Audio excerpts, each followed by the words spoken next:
to cell phone poll all the women, and I want to cell phone poll the entire country about guns.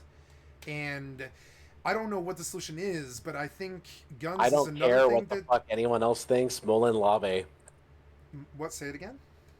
Molin Lave, the thing the Spartans said when Oh. the Thermopylae was being sieged, come and take them. They said, lay down your No. arms, and No, they no, their no, no, response no. was, come and take them. Yes, yes, no, no, That is not. the answer to any motherfucker that wants to take our No, no, guns. I don't want to take the guns. I actually was going to provide a progressive So that's solution, why I don't right? care what they vote on. Yeah, Just yeah. come and take them. No, no, no. I'm not saying no. No, you assumed that I wanted to come take your guns. I actually have a problem with guns No, I didn't assume you were going to come take my guns. I'm okay. saying come and take them. I Oh, come and don't give take a them. fuck what the vote is. It Oh, doesn't matter what the vote is. okay. Come and Go. take them. Ah, okay. I misunderstood what you were saying. I do see now. Okay. And a lot of people would agree with me on that. Yes. Come Uh and huh. take them. You Yeah. have Come and no take them. say about whether or not I have guns. Mm-hmm. I'm not talking about whether or not you have guns. I was I'm not talking talking about you in about. particular. I'm saying Yeah. any motherfucker that wants to take guns away. Yeah. I'm just trying to get back on point. My point was is I think our problem is guns in public. And I think that the Brits were able to do bobbies with beat pins for 200 years. I don't know if we can do that in the modern age anymore, and I think we need to do some science to see if we can. But I believe my issue with guns is that any gun in America can only kill another American. Does that make sense? I look at it from a almost a populist or like almost like a leadership point of view. I dislike guns in public in America because the best situation that could ever happen is we lose a fellow American, right? And sometimes guns are necessary, like if A a lot dude's of coming those in your people need house to and be all that. lost. Yeah, like a So criminal that's trying to hurt you or your family or steal your shit. yeah. So I want to make it illegal for guns to be in public. Why not? Now, if I don't care about them owning guns or owning assault rifles. I don't want an assault rifle ban or anything like that. I'm just pointing out what a progressive might want that might make Democrats and Republicans bite. Right? I'm just throwing out ideas. And I thought about okay, if I solved abortion, what else can I do? And I'm thinking about now about the guns thing, and I'm thinking about the education thing. Right? I want a national vote that says how do you feel about guns being in public? How do you feel about possibly making it illegal for them to be in public? Because the best that they ever could do is harm other Americans, right? And see if they go for it. I don't think they will, but I'm just and I'm trying to make a point about we need to spitball what could work for these terrible immovable object, unstoppable force problems that we have, like abortion, guns, things that either side will not make a concession about. And I wonder what we could do with guns. Like honestly, I think most gun owners would be okay with saying that any gun outside a door in America is essentially a threat to the public, wouldn't it be? And so I guess the police sort of need guns for bad actors, but couldn't we kind of keep them in the trunks until the bad actor is actually bad acting? Couldn't we just keep the guns in the houses? And that's a I'm concession fully that against that. I think you might be, and I'm okay with that. I'm not going to hate on you for being against it. I'm just spitballing ideas, right? Just a thought. So you don't like that. So can we get something else like that? Can we get a digital RFID chip for every single firearm in the country, so that then when they do go Also out, fully against that. okay, you're against that. Can we get? And this is what the Democrats and Republicans have already done. We're spinning on in the same grave again, but I don't know some solution about how you can make that statement that a gun in America is only going to kill another American.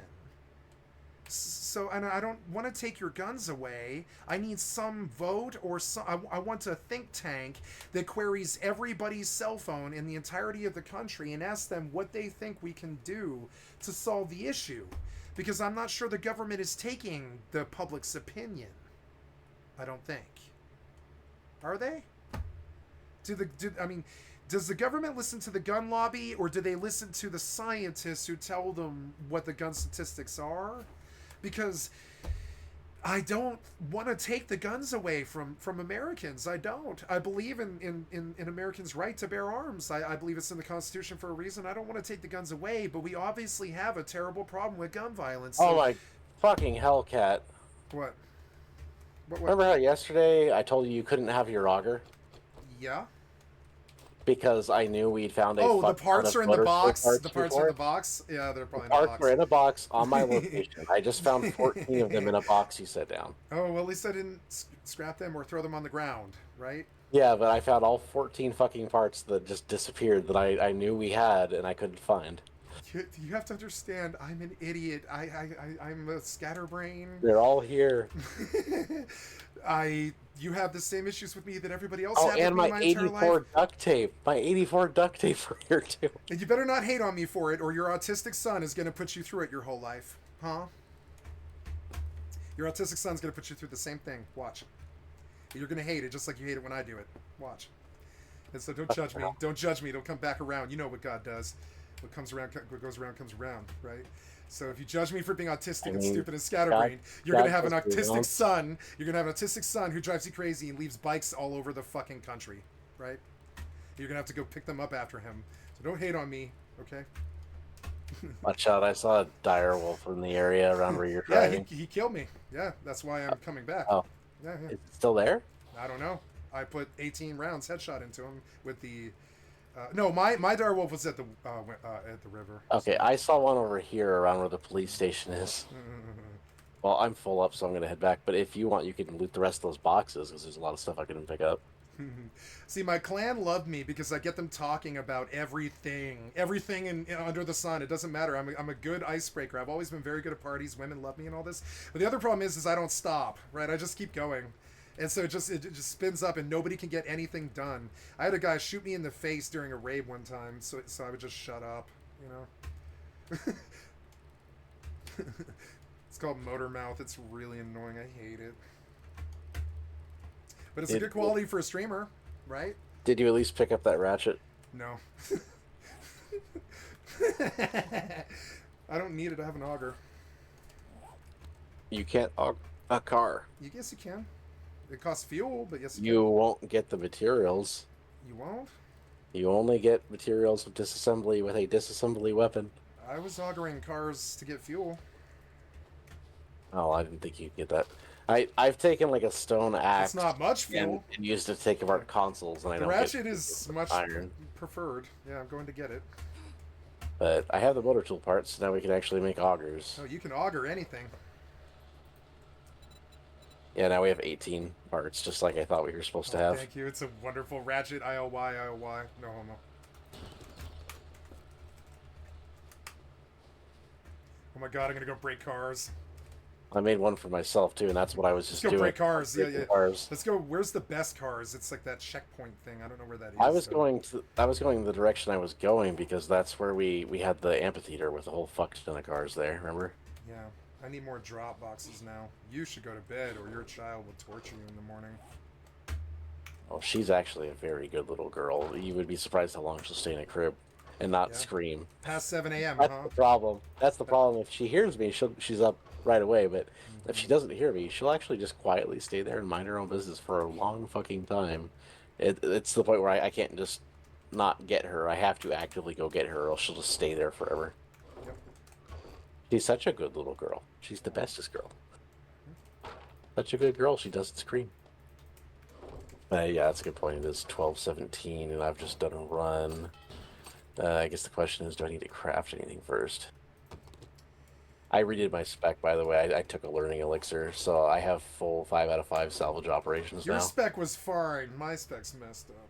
Well, no, the single biggest thing I did was I dropped my insulated, like the weather tolerance. I dropped 1 point I had in there, and I dropped all 3 points I had in Brawler, since I don't use fist weapons anymore. And I dropped some of my healing factor for the health regen. I only took 1 point, so that allowed me to basically get what I wanted in fortitude for farming.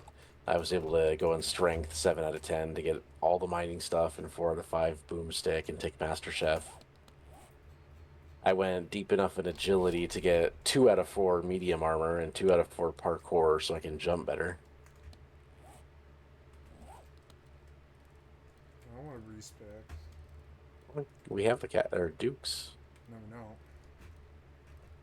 We need a crucible. How much are those? I see 9,400 in the thing. Oh well, yes, we do need a crucible. Yeah, we don't have. No, we don't have reset. I don't need a respec. I'm doing fine. Goddamn landmines. Yeah, we need clay. We need clay so bad. I have an auger now. I'll go tonight. I'll get you 60,000 clay and 60,000 fuel. Yeah, I'm gonna. Although I don't know where the desert is. Like, let's go find the desert. Go find the desert right now. Oh, nitrate. Do we have nitrate? Oh no, over I here? have the motorcycle. Never mind. I'll find the desert. Oh, hey, we need nitrate really bad. Nitrate powder. Nitrate too. Okay. We need Oh, everything. like really fucking bad. Like I would right Yeah. now like to find a nitrate and just mine it for a Okay. minute. I'm out here looking. I never did get the motorcycle. I got killed by that fucking dire wolf. I forgot, so I have to go get that motorcycle still. There was Yeah, a but I dire want wolf on my motorcycle. nitrate bad enough to like literally just go find where the nitrate is and mine it for a minute because I see a nitrate, but it's too far from you. I'll get some when I pick up this motorcycle. well we need a good amount of it anyway. But I've yeah, got the auger. I'll get you 10,000 right quick. Just dig a hole straight down or whatever. that would be helpful. I I'm will go. still, I will go. I'm going to push this game state forward, and I'm going to stay on this game main now. I think we're ready. But I will pause it every time I'm not actively playing, and that way it'll be natural, you know. But we're in this point now where, you know, you've got to either farm or I have to farm. I would rather do it. I could do the farming really well because I'm fully maxed out. But I can do it really well because I have like 6 more hours in my shift. well, yeah, there's that. You can play a lot more than I can because you don't have kids. Smartest? No, I won't say that. Well, you don't have kids and you don't I'm work. so a 9 to smart. 5. I'm so smart. Well, that's nothing to do with smart. I See, got the Republicans didn't like gay marriage. I say, if you want to ruin your life, you have at it. Well, it has made gay divorce one of the leading legal practices. Uh huh. Did you watch But that divorce lawyer video I sent you? You need to watch that video. It's really good. It's like all the marriage advice. It's the best marriage advice I've ever heard in my entire life. wait, It's I'm so still good. going to stick to my earlier conclusion when we talked about it last of if you would just call it something else, I wouldn't really give a fuck. Yeah, But let's because call it they call it union. marriage, Let's that's call it why I'm union. always going to have the issue. Yep. How about Yeah, union? civil union, I'm totally fine with. My calling it parents are that. civil union because they don't want to pay for all the rigmarole, you know? Well, to So, me, civil union is basically the non-religious equivalent of marriage. yeah. How about that? Okay, so let's poll the country with our Palantir cell phone, sponsored by KFC and Trump, to see how the Americans feel about that, right? What can we do about that? I don't care what Americans feel about it. I feel like I gave what I wanted to be, and I don't care how many Americans feel otherwise. You should. You're an American. Also, no, and besides, we have too many fucking idiots that shouldn't be able to vote for anything. We have too many of us who are dumb. Us.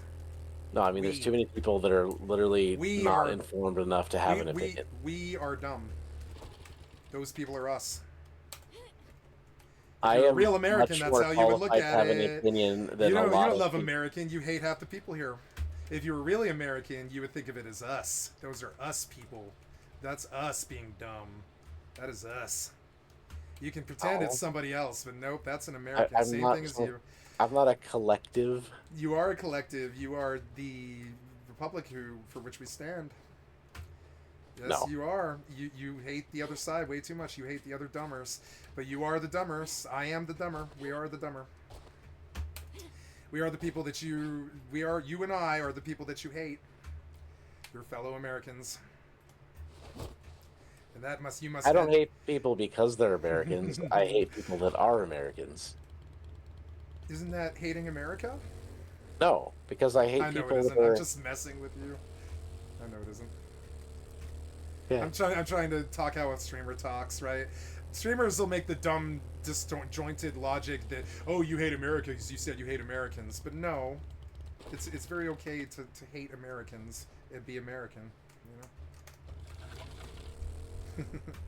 My problem is that's what led to this division that made us all unhappy and not the best country in the world anymore, you know?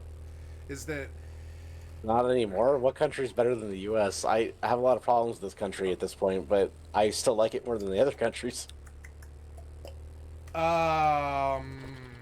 Canada? Okay, you're not even making an argument anymore. Sorry, I'm just trying to make people laugh. Yeah, you're not even trying when you tell me Canada. I am because they don't have a lot of World War. They don't What have a about lot of Justin dropping the Trudeau? bomb. What about They when the don't have a. trucker protest When, oh happened yeah, and he did fucking Canada destroyed their go lives? Afghanistan 20 years? Huh? Did Canada go to Afghanistan for 20 Canada years? is basically Afghanistan with more Oh trees. my God. Yeah, it is. Canada doesn't have the sewer of the inner city boiling over.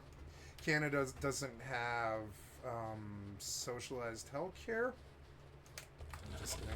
Do They they? literally do. That's why Do they? people I'm kidding. flee to the U.S. I couldn't because they remember. can I was pay like, for the wait, do they? healthcare Do here. they? I can't remember.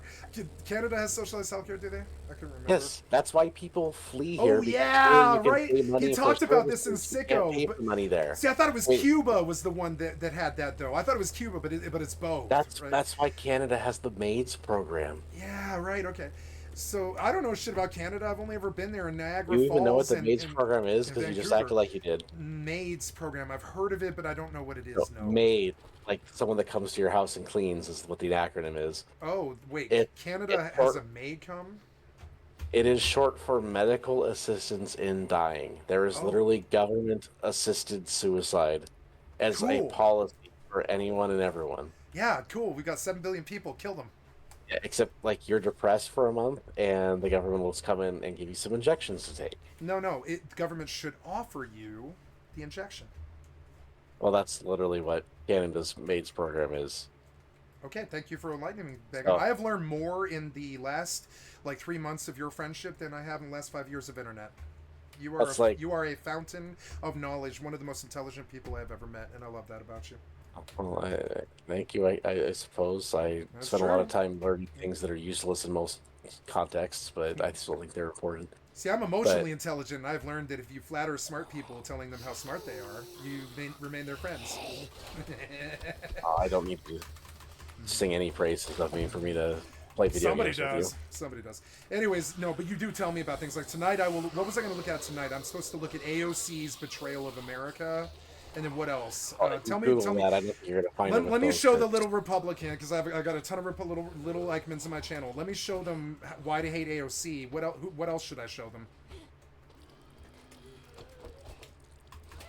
I don't know. You're trying to get too big brain thoughts on me when I it's understand. like It's 1 a.m. 12:30 at night and we've been talking too long already. I get it. That's very fair. I am trying to figure out what I need to make more farm plots. My mother says the same thing to me 50,000 times a day. Well, I have the stuff to make another 150 farm plots, so that's gonna be great. I'm gonna fucking be chained to my seeds tomorrow. One of the things you'll probably see with your son is everybody else grows up. I stayed 16. I still talk like a 16-year-old girl. I bet your son does too. My son babbles and says very few coherent words, so no. No? Yeah, he's a nonverbal autistic, and he's 4.5, so yeah. He'll He have says your brain, though, I bet. he says more words than my 1-year-old daughter, but he doesn't talk as much as her. There's the proof. Well, he's gotten a lot more verbal ever since I got him away from my about to be second ex-wife, because she was like literally making me depressed whenever he was over with me because she was such a fucking ass to him all the time. So There's this hilarious joke in this really wonderful movie by Kids in the Hall, and he's like, I want to invent. They're working for a pharmaceutical company and they're trying to invent something to fight Prozac's success, right? And he's like, I want to make a pill to give my ex-wife worms. And they're like, get this guy out of here. And he's like, what? I want to make a pill that gives my ex-wife worms. And he's like, what? You don't want to give your ex-wife worms?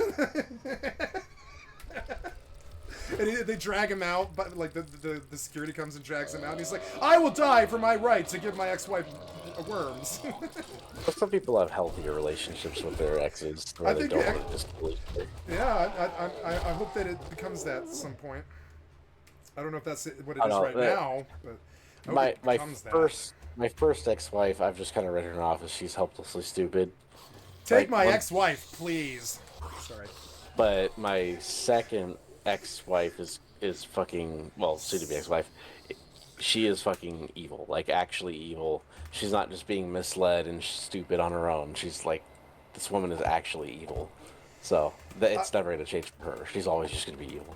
I've known you long enough to understand the folly of not believing you when you say things. You know? Well, I am a leftist, ultra liberal, bleeding heart idiot who just thinks that all women are perfect and are never ever the problem. women are humans. They're like men, except worse because Yep. they think hormonally more than they think rationally as a general. And You didn't have to hormonally makes take it you to the fucking hormones crazy. place. You could have just said what you said. Well, no, I wanted to justify it the way that I think of it, which is You really think? they Okay. are Do you perfectly capable really of being think rational. women have more hormones? I think women have more hormones, but I think men have more drama Men hormones. have testosterone that makes them want Testosterone to is take way things to the worse than extreme, but women's women, hormones. no, testosterone makes you think things you already think. You're just going to take action on it when you wouldn't otherwise. I Women's, aggro at the shooting range. Sorry, go oh, ahead. that's not. the whole place is looted. You shouldn't be able to. Damn it! You did loot this place. I hate you. I have the Damn it. quest for that, but at this point, I want to go to bed, not do the quest. That'll be a tomorrow thing. You want to talk Or I shit mean, about like, women? Talk shit about women with me. no, I don't want to talk shit about women in Yeah, general. talk about their hormones more. Well, well, no, I think most women will admit their hormones make them a little bit There it crazy if is. they're There it being is. real. Thank you. Perfect. Well, I don't think that's that controversial of a thing to say. It If is. we're if when people are being It's not serious and controversial when dudes are sitting around on Saturday night. No, this is poker night or whatever. No, it's fine for you to say that. yeah, I don't think I'm saying anything that's that crazy. I think it's stuff that many other people have said many times before I even thought about it. I just plain don't like it when men take us to war. A lot more than women being hormonal. I mean, women have taken us to war too. It's not Have always they? that way, but Really? What woman took us to war? Old Ironside? well, go find me a bunch of men that didn't The have a woman behind Amazonians them. that one time, briefly in history? Well, a woman is, if I No, no, recall, no. Female hold on, leaders hold that took on. us to war. Keep on The topic. first great king of Syria, Uh huh. I believe, was actually killed by a woman tribe leader. Okay, let me Like look. she injured him in a territorial battle they had, and that actually killed him. It was that. What was the name of the bad guy in 300? Xerxes. Yeah, it's like Xerxes' grandfather, I think, is the one I'm talking about. Like the first great king of Syria, ancient Syria, and he was killed in a border clash against another tribe, if I recall correctly. I learned this all from Dan Carlin's Hardcore History podcast, but Oh, I love Dan Carlin, by the way. Thank you for yeah, showing me so that. you should be familiar if you God. What it's did one I of his watch? ones on YouTube. I didn't have to watch Was his it the Michael podcast. Jackson? I think I watched. I think it was the Michael Jackson one. That was Razor Fist's Oh, that was video that Laserfist. I'm I sorry. sent. Yeah, Razor Fist is the one that I sent you for that one because I mean, he's very at making his case and he's very vehemently pro Michael Jackson didn't do it, and he had Jackson's family appearing on his video. Like he had as good of a source as you can get. He had Jackson's family. So I'm looking at female listed of elected and appointed female heads of state, and there has been, I think, 405 in history. And I believe the top ranking one would be Angela Merkel, but and then Margaret Thatcher, and then there was Gandhi's wife Indira, Ellen Johnson Sirleaf, Mary McAleese, she's the Ireland president. Eugenia Charles, Sheikh Hasina is the Prime Minister of Bangladesh. So we do see that there are female leaders, but none of these countries ever went to war while they were. Well, actually, Have you ever heard of Ironside. correlation does not equal causation? That's true. I Uh, I mean, okay, so I'm I'm just saying this looking purely. for. I'm just looking for the statistics. Like, do we know of female leaders that took us So, to nasty Kat, wars? I'm saying this to play devil's advocate. I'm Uh not huh. saying I necessarily believe it, although I do think it's an interesting hypothesis to maybe explore eventually. But would maybe overall, because there have been individual cases, but would maybe overall a female head of state be a sign of a declining nation that's not going to be declaring war against anyone? Yes. Again, hypothetical, throwing it out there for more food for thought, but I mean that could be something because at least if you're talking about Merkel, I would say absolutely that would be a sign of Germany being in decline is Merkel because she's a fucking piece of shit No, in my opinion. no. You twisted. My point was war. I'm talking about like warlike leaders who were female. Oh, And more like I'm gonna come and kill your shit. Yeah, there no, haven't been that bad. I meant more like raider, like that. Like they tend to go want to take other countries' resources. That is not very common. We have a lot of Well, male people who do usually that for though. a country that needs to take someone's resources, usually, yeah, it's a man in charge, and he's doing that to, well, make his country stronger. Imelda Marcos is an excellent fucking example of a female dictator who was fucking horrible, who constantly descended them into war, and I have now self-defeated myself and Begon won the point.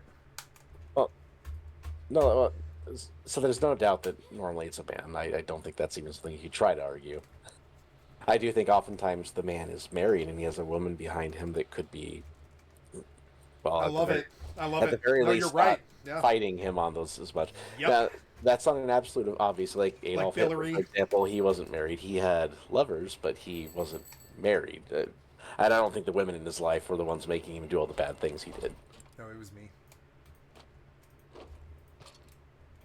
I mean, So, history's full of stories of women behind a powerful man or yes. man, convincing that man. I mean, hell, if we go biblical, like Joseph, Prince of Dreams, the whole fucking movie is based on. Like, it was the what was it? Wasn't the Pharaoh's wife that was trying to fuck him? It was like, well, his slave master's wife that was trying to fuck him, and he was one of like the big wigs in Egypt anyway. He wasn't the Pharaoh, but he was one of the big guys, and Mark it was Anthony and Cleopatra. it was no, it wasn't Cleopatra. Or are you No, talking about that's not what you're talking about. No, I'm just saying that's an example of a female leader that was warlike, I believe. That well, was really like basically it was Mark. Cleopatra warlike? I didn't think she I think was. Mark Anthony, or I don't know. I don't remember the Egyptian history actually. I don't remember it well. I don't know. Maybe I'm misquoting. I don't know. I Yeah, because remember. I remember there was a war. Yeah, there was a the war. Yeah, there was a war in Cleopatra's reign. They called her the face that would launch ships, and I think that's what happened, didn't it? As I so recall. do you recall Cleopatra's lineage and how she was even in charge of that No, country? I don't. I'm very ignorant of Egyptian history. Actually, There I've never were, needed well, it. I what I know I learned off Dan Carlin's podcast to Badass. I'll go do back the whole and thing. I've been but meaning to do that whole thing. Yeah. but what happened was when Alexander the Great went and took over all, well, basically all of the known world at the time, he of course had taken over Egypt as part of his conquests. Well, on the march home where he died, that's when his armies fractured, and a lot of his high ups basically fucked off to whatever territories they cared to control after the breakup, Yeah. and that's what happened. Is one of his, either one of or his the top general went over to the territory of Egypt and decided to lay claim to it as his little fiefdom after the fracture, and that's where the Ptolemaic, I think it is the term for that dynasty, but that's where the dynasty that Cleopatra came from originated. It was one of Alexander the Great's generals that decided to essentially colonize the territory of Egypt with his family lineage, and they were the leaders for hundreds of years of Okay. Egypt. I did not And know. yeah, there was I can't remember the twists and turns that led to Cleopatra being the leader, but Hmm. she was basically the last most viable descendant of that dynasty that was able to take the reins. Otherwise, it would have been a man, obviously. And yeah, she saw the threat Obviously. that she saw the threat that Caesar posed. I think it was Caesar that she fucked, but that's where she invited him over, got him drunk, and or Hmm. at least there's different takes on what actually happened. And I don't think there's enough historical evidence to back any individual hypothesis up as like fact. But yeah, the general story is she liquored him up and fucked him, and by getting that intimacy with him, she was able to open the door of diplomacy to have him deal with her instead of conquer her. Awesome. Conquer her in the bedroom, so he didn't need to conquer her with armies. But yeah, I don't know that history as I well as I believe could. you I just delivered it well. That's what I sort of vaguely remember. Yeah. but yeah, she was of Greek descent though, for sure, 100%. That's where her family lineage came from. Obviously, they were interbred with local Egyptians to some degree, but at least I think they were actually, maybe they weren't. I could be wrong on that. I don't remember if there was some kind of like incest selective breeding that they were doing with the fallouts of Alexander's empire. Yeah. But yeah, that's still genetically where she came from though, was from his conquests and from one of his generals. That's why it's also fucking ridiculous when you have like Netflix trying to make alternative history documentaries and play them off Mhm. as based on reality when like Cleopatra's black. 'Cause we know for a fact she was not black. She very factually was Greek. Yeah, I linked this thing to my friends recently, and it was a picture of somebody asked Google, show me a picture of a Viking. Did you see that one? It's a meme. I've seen the ones The of Wakanda Viking, and it pops a black yep. Wakanda Viking. No, And I've it's seen images right, of it's like right, but that is not what a Viking looks like. It's not normally. I've seen shit where people are like, show me images of a No. 13th century Norse Viking eating watermelon, man. Yes, those are so good. Yeah. That was, yeah. Fuck, well, I was gonna go to bed, but all of my crops just went ripe, so I now have to pick these before I can justify going to bed. So I'm I guess, scared to yep. stay up longer. We'll have to keep talking about crazy things, Well, I'm gonna be just beating off a bunch of mushrooms, blueberries, and yucca right now. like usual.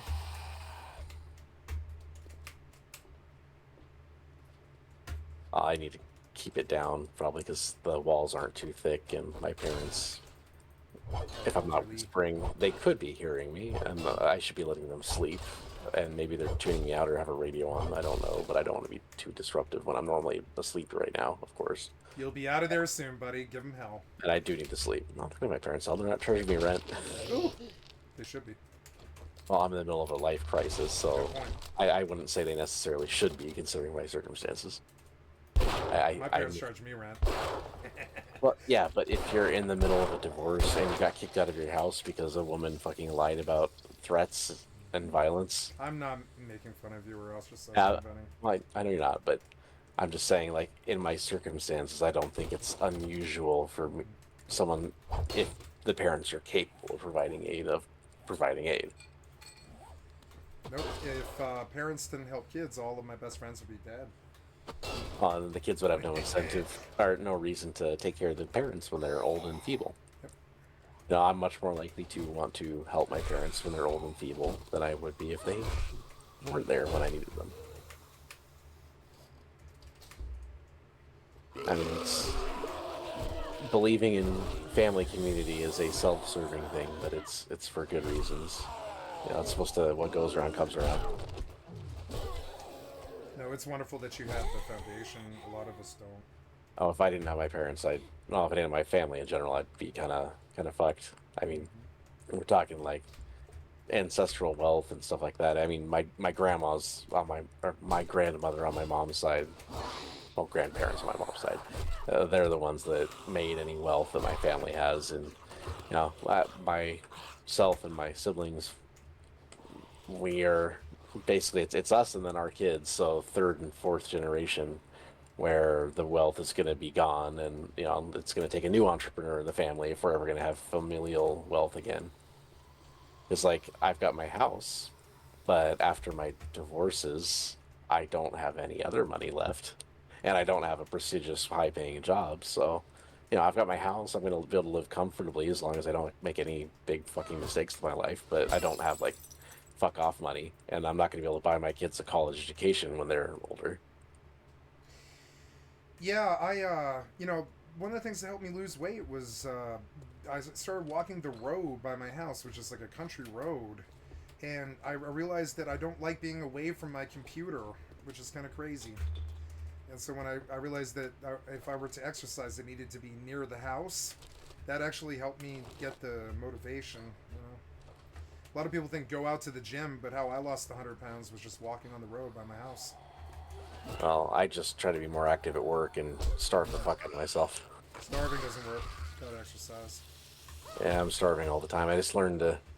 Yeah, it's like that "Hello, Darkness, My Old Friend" song. I just replaced darkness with hunger. Simon and Garfunkel. I love Simon and Garfunkel. I just did a bit last night for like 3 hours about how the American food pyramid for about 30 years illustrated that wheat was supposed to be the bottom foundation of your diet, but that is actually incorrect. It's actually the least amount of the pyramid that you can engage in. And once I got rid of the bread, I immediately started just shedding the weight. Like that, I didn't. You know me. I sit down 14 hours a day. You know. But Oh, getting off the bread definitely was a big thing. That did, that was the. I can tell you right now, that was the catalyst. It was the one that actually did it.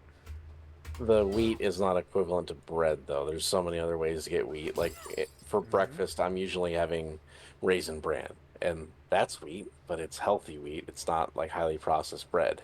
Bran is good, but your body can't really burn it like it can fat or vegetables or fruit or sugar or anything else in the triangle. Bran is sort of dead carbs that just they don't stay in your body that long, but they tend to. Well, it helps me feel fuller longer, Mm-hmm. and You're under dietary things too with your current income. That's part of it. That was a big struggle for me. I'm living off of like I think 195 a month or something like that. Cause that was another reason why I got so fat is I was eating like ramen, lots of sandwiches. That stuff stays in your body. well, I'm definitely not spending a lot on food right now because I'm dieting and I'm trying to eat healthy food and I'm trying to specifically pick things that are affordable.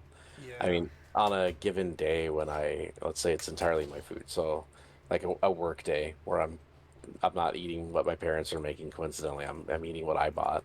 It'll be like a little bit of cereal in the morning, and then I'm gonna have how was it bean and cheese or beef and bean burrito, the El Madre ones they sell at Costco in the 50 or in the 30 bucks. Yeah, I love So those. I'm gonna have that for lunch. I just Those are want to. cheap.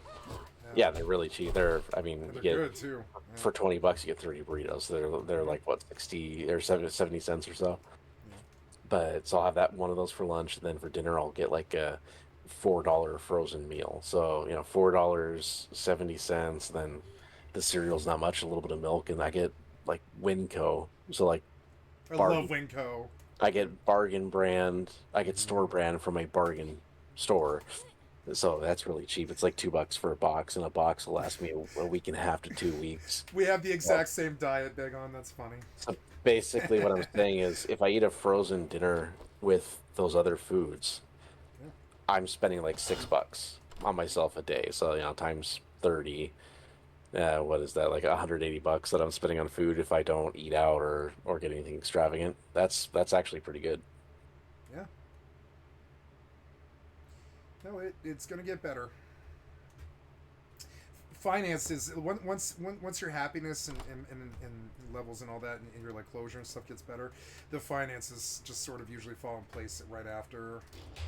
And with the finances comes the perfect diet, and with the perfect diet Well, comes like staying skinny. once I don't have to pay her health insurance or Yeah. her Why car. now? Why are you paying her? Shouldn't she have Obamacare? Why are you paying her health Well, insurance? apparently that's a pretty common thing in divorces is Oh my God! whoever If you whoever has the health insurance has to keep providing it until the divorce is finalized. It's a well, very yeah, common thing. but I don't pay for any. Oh, I'm on disability though. But do you pay for any health insurance in this country? Yeah, Do you really? I have health insurance through my job. Oh, For, okay. for me to insure myself, because my employer pays for most of the employees' costs. Yeah. It's like 80 bucks for health. They give me free dental and vision. So I'm paying 80 bucks a month for myself to have full medical Ooh, dental that's good vision. though. Yeah. Yeah, it's pretty good. It's not too uncommon either. Like the employee gets fairly well discounted healthcare. It's the family that costs a lot. And that's where it is. Because if I want to have my kids insured, any number of kids, it's a flat rate for any number of kids you have. But it's like 180 bucks to get them on that full plan. And then if I want to get my Are spouse, you on that right now? with spouse and kids, it's like 550 bucks a month that I have to pay. So it's actually fairly expensive. Are you paying Uh, that right now? yeah, I'm paying the Oh, full family right jeez, I now. can't imagine paying 550 for just insurance. God Yeah, damn. it's incredibly expensive. That's yeah. What is that? 12 So times five would if be I seventy if I two could hundred take a her off year. my insurance, I'd be saving like 350 bucks a month. So that's where it sucks. But also, so it's not just that; it's her car insurance was like I think 150 or 200 a month. Or no, I think it's like 125. But so I'm paying her car insurance. I'm paying the auto loan for her car, which is another fuck, dude, my head's falling apart because it's late. But somewhere, I think it's like 100. Wait, is it 200? I think it's 200, about 215 for the car loan. So I'm just listing off things. Of course, she's living in my house, and I'm paying all the utilities, everything except internet. So that's hundreds of dollars for water, sewer, gas, electric, all that shit. There's property tax, which for my house, it's well, there was just a big levy passed this year that's going to raise it for the school, but previous years it's been about 3,600 annually. So if I'm not too tired to be doing math, that's like another 200 a month or so, or 300 a Yeah. month. Just yeah, like 250 or so a month. So I'm saying like there's all these fucking bills, and even though I make a decent wage for like a working man, I'm not like I've told you I only You make don't like need to talk about it, dude. It's okay. I'm just saying like the money's fucking gone so It's fast, gone. and Oh, I I know. don't see most of it at all because it now if I didn't have to pay all this shit for her, if I was able to take all those insurances and everything off of her, I think and I didn't have to pay the car loan too. So let's add that in there too. I think it's like 800 a month that I'm spending on her that I wouldn't have to spend if this was over. So my life will take a large turn for the better financially simply when I don't have to pay for her shit anymore. Appreciating. Right. Like Good. that's the only thing that has to change is I have to not be paying for her shit, and then I'll have a healthy amount of extra income. Now with child support, I thankfully I get to take because I'm forced to keep her on my medical. As long as that happens, I get to reduce my child support by a certain amount based on that. I think it's not like a flat 350 or whatever because that's how much I have to spend on her. They do the like whatever your proportional share of child support is, like if it's 40, 60 or something like that, they'll cut it up that way. But still I'll get a credit to child support, but I'm still probably another 250 in child support as long as she has my daughter primary. Now that's going to change too because as soon as she's out of my house, she's fucked. All I have to do is get a guardian ad litem involved.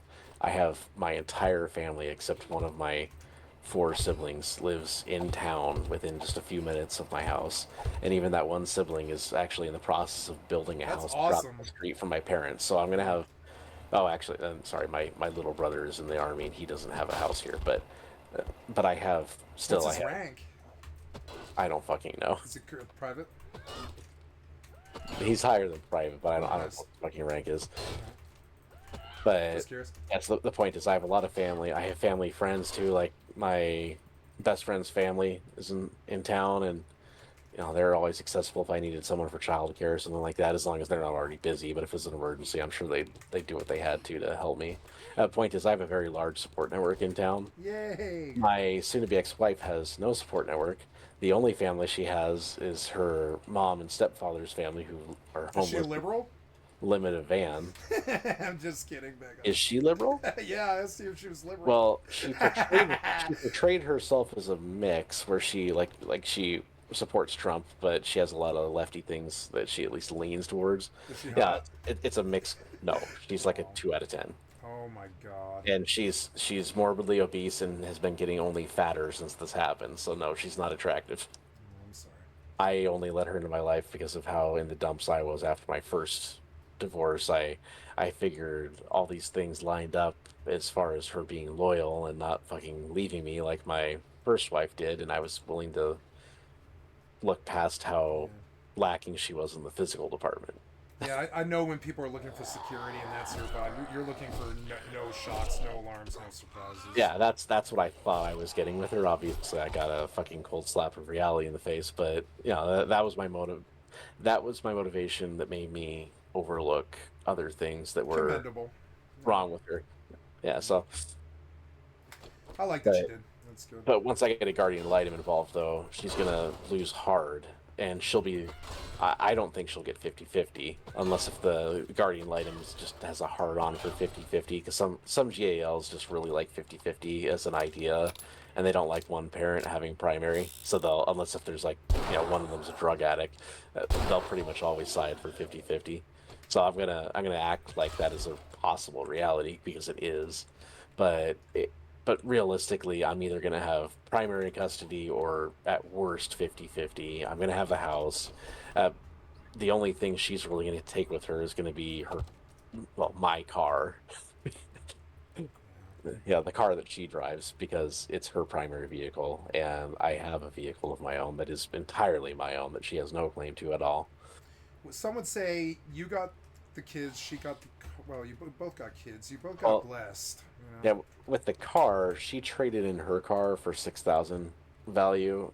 I put in 15 grand of my inheritance into it, and then we've been paying an auto loan on the rest. It was a $35,000 minivan we got because we wanted to have a lot of space for kids because we Hells were yeah. to have a family. So we only got one kid. Egg on the soccer dad. Yeah, so well, I'm so I, proud of you.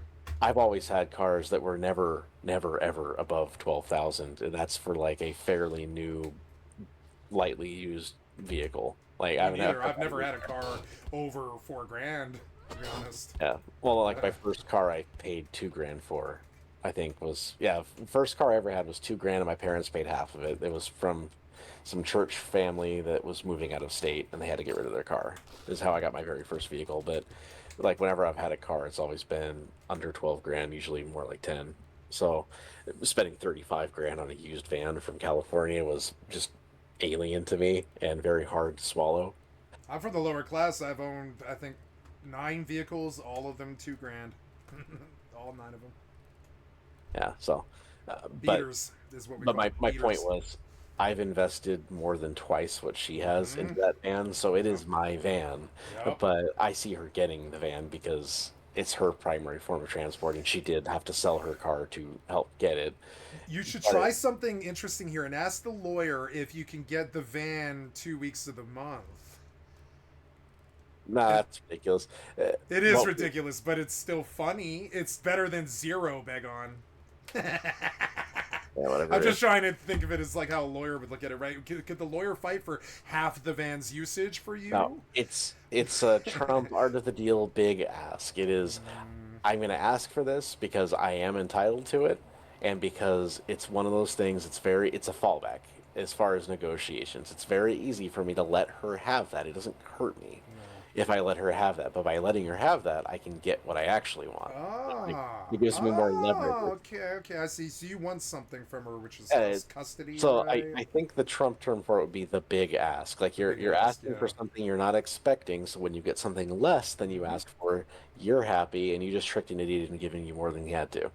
Yeah, trading, kind of trading. Well, it's like I said, asking for something more than you're going to get, but the person you're talking to feels like they've won by not giving you everything you asked for. So, they give you 80% of what you asked for, which was really 100% of what you expected to get. Because you weren't expecting to get the whole thing you're asking for. That's why you made the big ask. So, yeah, I'm not expecting to get my van. I'm expecting her to get my van, but I am expecting to get things for or from her getting my van. It's like, yeah, as far as like who gets what at the end of the dissolution process, that's gonna give me some points because she's getting a big ticket item, that van that she doesn't own entirely. I see it. I see what you're saying. Yeah, I mean, divorce is literally a game of chess with fat Mm-hmm. wads of cash. Yep. And I'm sorry that you're caught in this terrible, terrible situation. Jesus. Yeah, I put 10 grand for my attorney, and I got at the end of every month is when I get my invoice, and I'm down to $1,100 in my 10 grand deposit just after one hearing. So Oh now, granted, it was an extended thing. It kept getting pushed back. The hearing took 4 fucking hours because they let everyone else go before us. It was in the courtroom. So the problem is because they made us wait, and they let everyone who didn't have an attorney go God. ahead of us, You which lost was $9,000. well, no, it was $2,000 for the 2,000. hearing in attorney fees because of how long it took. Literally I'm paying some guy $450 an hour to sit in a chair and read a book on his tablet because it's not our turn yet. Let's go past the bar when we're older and do that for a living. Sounds fun. So, yeah, just reading books while you wait for your turn, and then you argue Mm-hmm. something that For 5 minutes. you spent 20 minutes preparing. You are Yeah. good at arguing. You would be a good lawyer too. Yeah.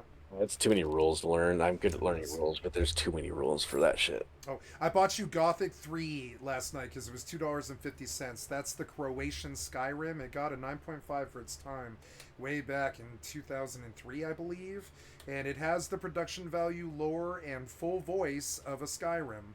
And for 250, you can't go wrong. So I bought a 2-pack for 5, and Okay, you thanks. probably won't ever get around to it. But I bought you a game, and understand it. There's a couple of Skyrims out there. Gothic 3 is one of them, and so yeah. Yeah, part of me says thank you. That's very generous. Part of me says another game. No, don't play the game. You're gonna be happy you own it one day. Trust me. Even the soundtrack is worthy of popping into the game at least once. Maybe. All right, just so you know, I made a bunch of steak and eggs, Yeah. or steak and potatoes. I mean, they're You in the going to food bed? box. It's better food, and yes, I'm going to bed. Sleep well, buddy. So I'll catch you when I catch you. I shall farm fuel, clay, and potassium. Well, we need everything from the ground at this point except stone because I farmed so much stone while you're running around. But if I am able to do this at all tomorrow, it won't be as long because I have That's work okay. on Monday, whereas I don't have work on Sunday. I was surprised So you were able to do it today. Hell's yeah. well, that's because I got my girl down at 8, and then well, okay, closer to 9 actually. But yeah, then I was like, okay, I'll hop on because I can stay up late. But yeah, All all right, right. buddy. Good Have a good night. night. Yeah, 7 days to die. Okay, I am going to pause this game and I'm going to change my title. No, I don't. Well, yeah, I have to change my title because the co-op session is ending. My HDR is not working, so I'm going to bomb out of this real quick. Did something to my HDR for some reason. Excuse me. This game like breaks my HDR. See it? It's fucked up. I need to go back to the HDR menu.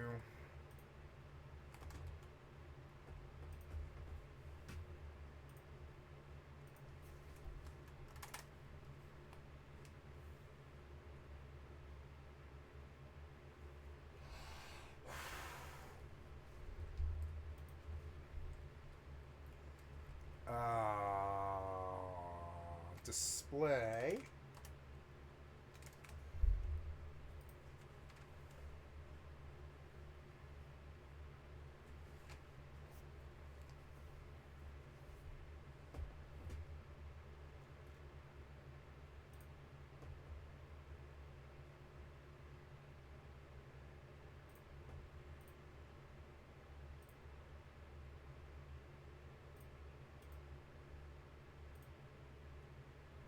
Maybe I don't want HDR anymore. No, I do. Look how much brighter it is. It's fucked up. Okay, so I'm good on Rust. I'm getting back in 7 days to farm desert, and I've got to go find the desert, which is so fucking annoying. I've been trying to find that desert for a long time.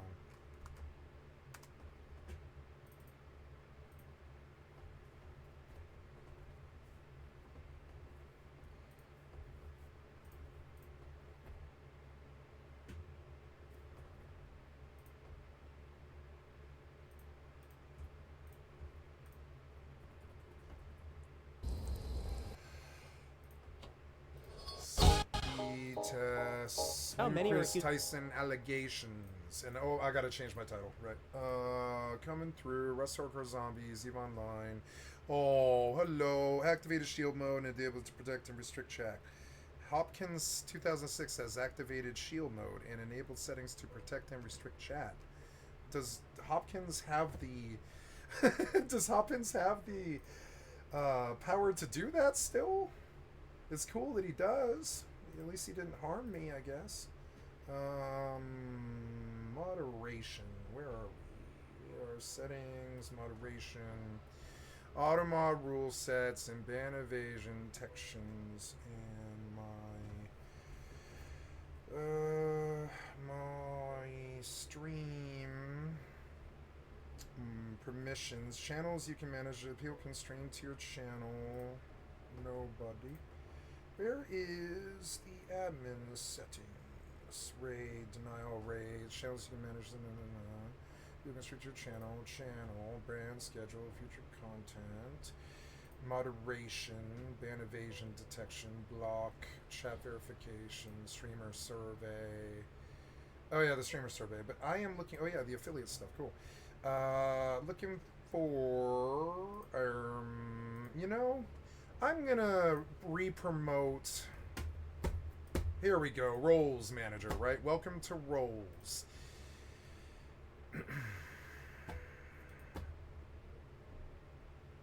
New artisan badge. All roles. Display all roles. That's modified. Hopkins.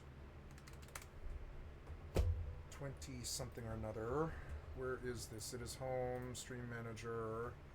Whoa, what happened to all the chat? It immediately disappeared. Oops. Oh, here we go. Okay, so, yesterday we were a pretty big rabbit hole about the food in America and the bullet sponge system in video games. You can't see the game, by the way. We can't see the game. Can you not see me, bro? We still can't see the game. You can't see the game? It's weird because it's on OBS. It's on OBS, you know? It sucks that it's a black screen, but it's on OBS. It's weird. I don't know. Well, thank you for telling me. Yeah, I don't know why this game isn't playing. Let's go see. Oh, shit, it is not playing. I am sorry. Yeah, what did it do? Okay, well, the game is kind of boring anyways. I'm not a good streamer, as you can see. Apparently, OBS changed its settings without my permission. I don't know why. You were doing okay there. No, primary monitor. Like, what? There, see, now it's working. I don't know what it was doing, guys. I am so sorry. I'm sure I lost your business, yeah. It's alright. Well, I don't know. OBS constantly stabs me in the back with friends like this. Let's prosecute these software fucking cocksuckers before they kill us all.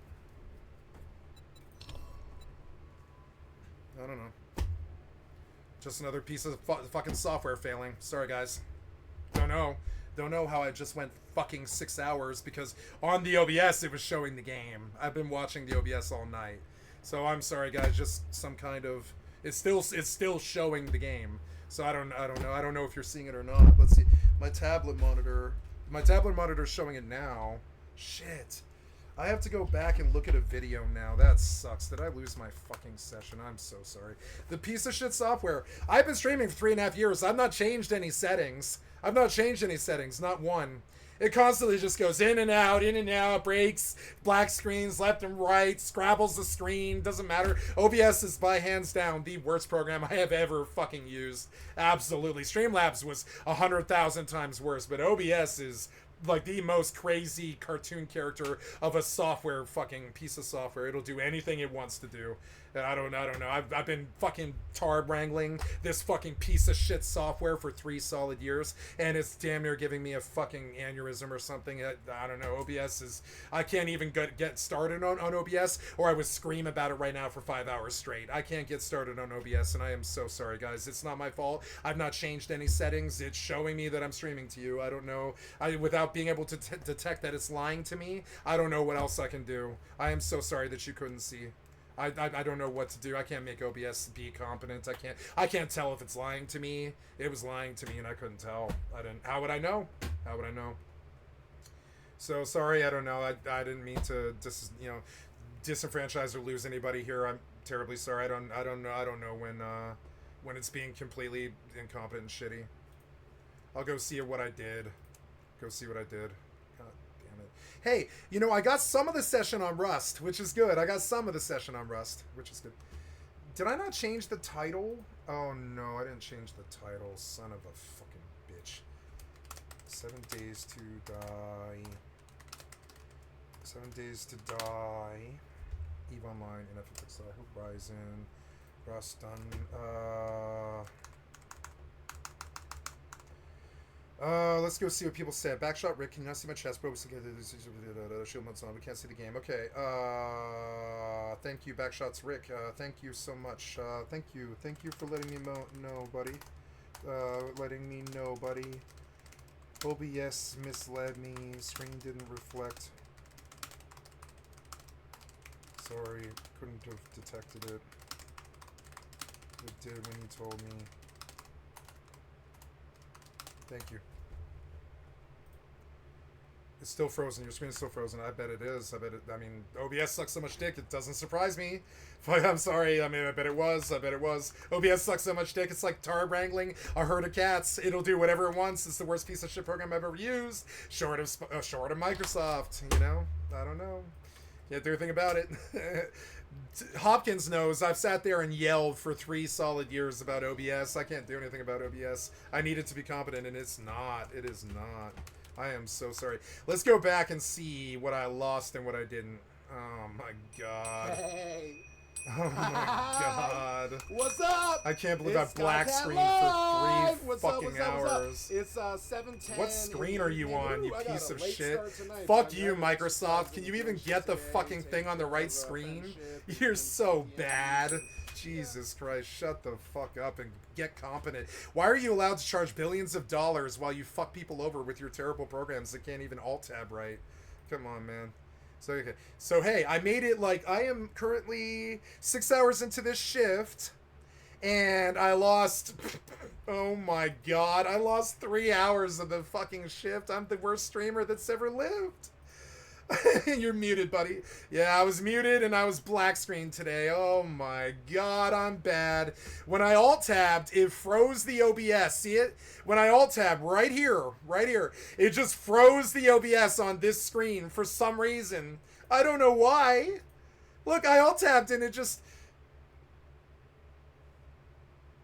Oh, I'm muted. Yeah, I'm muted. Yeah, I bet I am muted.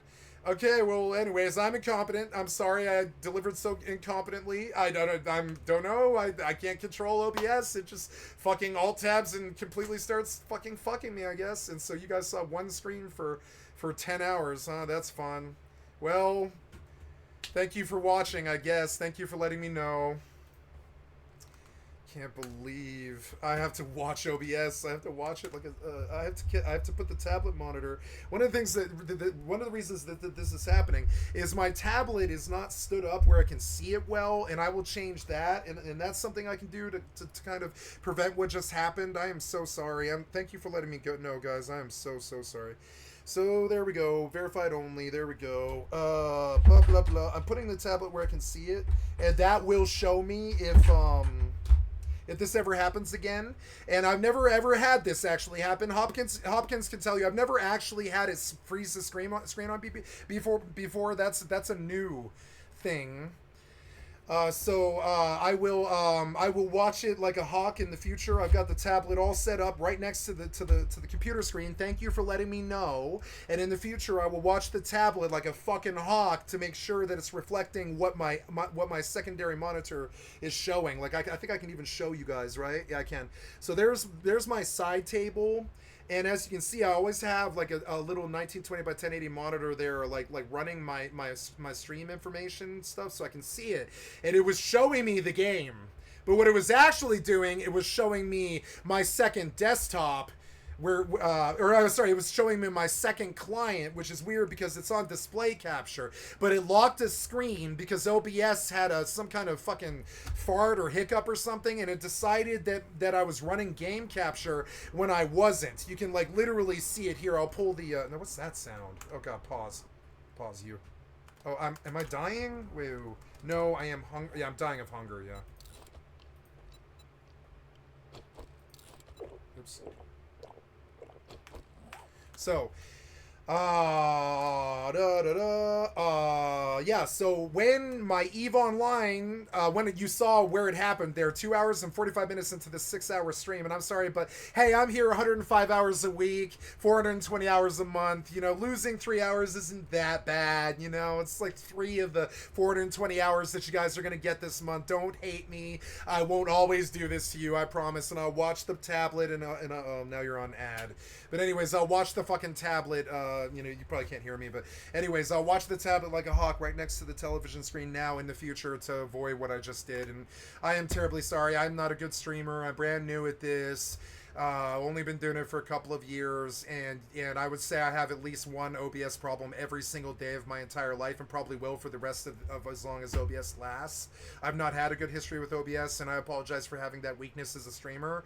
That we know for a fact. I've had texts tell me that I have things that happen with OBS that other people don't get, and I don't know why. Maybe it's cyber attacks or something like that. But I get problems with OBS that other people don't get, and I'm terribly sorry. I think it's. Well, I can tell you why it happens. I can tell you what just happened, right? So if I do a base tour and I spin the fucking camera, oh, I don't want to disconnect this stream. I don't want to lose this video, but it's terrifying to do this. But as you can see, I've got a 100-inch television screen that I'm playing on, and that messes with things. NVIDIA doesn't like 120 inches screens, and neither does OBS, and neither does Windows, and neither does anything at all. None of the whole supply chain from... Windows does not like the 4K monitor that's running in 2K. The OBS does not like the 4K monitor that's running in 2K. The game doesn't like the 4K monitor that's running in 2K. The 120-inch 4K monitor, etc. Right? And so when you get all of these fucking things connected, like OBS, and this is just for anybody here, like Hopkins is my old mod. I don't think he's still here because it's late at night. But if he was here, I would say shout out to Hopkins. Hi Hop, thank you for doing admin stuff. The bottom line is if you're ever running a big 120-inch monitor like I'm doing, you're going to have constant problems with OBS, Windows. And so when I cuss at Windows, it's not because Windows is a failure for everybody. I cuss at Windows because it's a failure to only me. Because I like 120-inch monitors, and I'm going to run 120-inch monitors the rest of my life.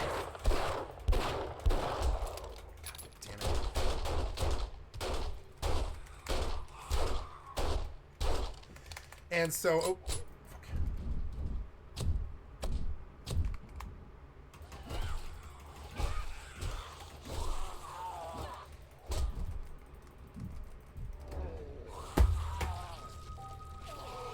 Why two at the same time? I thought they weren't supposed to spawn here. What the hell? Alright, whatever. Fucking annoying pieces of shit. Where did my gun go? There's an auto shotgun and a lever action rifle. Where did my M60 go? Oh, that's behind the box somewhere. Let me pull out the M60 for these fuckers. Where are you? Where's my gun at? Did you? Oh, there it is. There it is. There it is. Okay.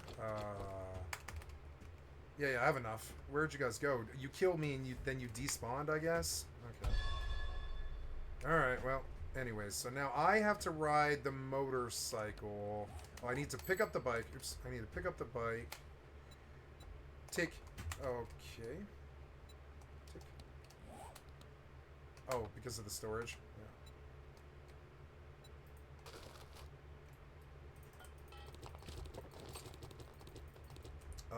What was I gonna say? So yeah, and so OBS does not like my 120-inch television, and when you get it translating across so many different things, like first it has to be run through Windows, then it has to be run through the game, then it has to be run through the fucking OBS. The OBS has to be translated to Twitch. Twitch doesn't like it. Twitch gives it a different look. And, oh, look, I've already frozen again. I've frozen again, it looks like, maybe. What? Wait, did we freeze again? What the hell? No, my tablet froze. See, everything I use just breaks all the time. I don't know why. It just does. It's so stupid. Fucking dumb. There we go.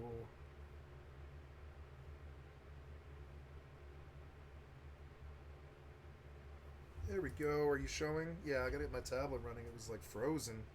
Now it's turned off when I didn't tell it to. Now I have to log in when I didn't want to. Thanks for the tech and the software failure, you fucking shitheads. Thanks. Really great how you waste my time with it all the fucking time. I really love it. So anyways, whether it's OBS or the tablet, doesn't matter. It's fucking failure across the board. Every piece of fucking software that I use is fucking worthless, basically. Maybe the games run better than the goddamn fucking Windows does. Stupid.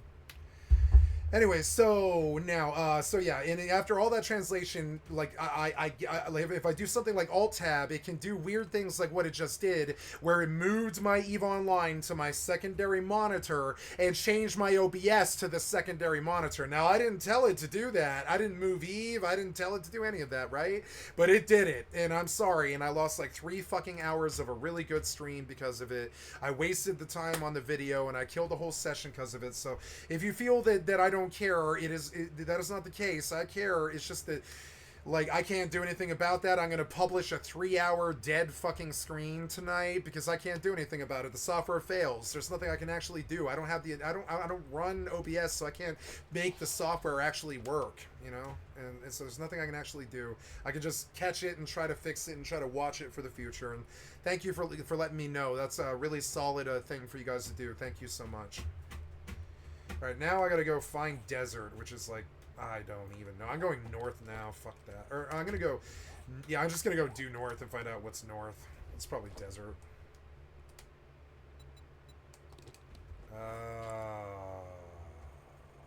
Have a ratchet instead of a, oh yeah, the wrench. The wrench is, yeah, what's the wrench actually for? It oh yeah, I think I have something on this one too, don't I? Or no. Ooh, all those modifier slots, yeah. I'm just gonna play the game more. That's alright. Oh, it's day 14. Never mind.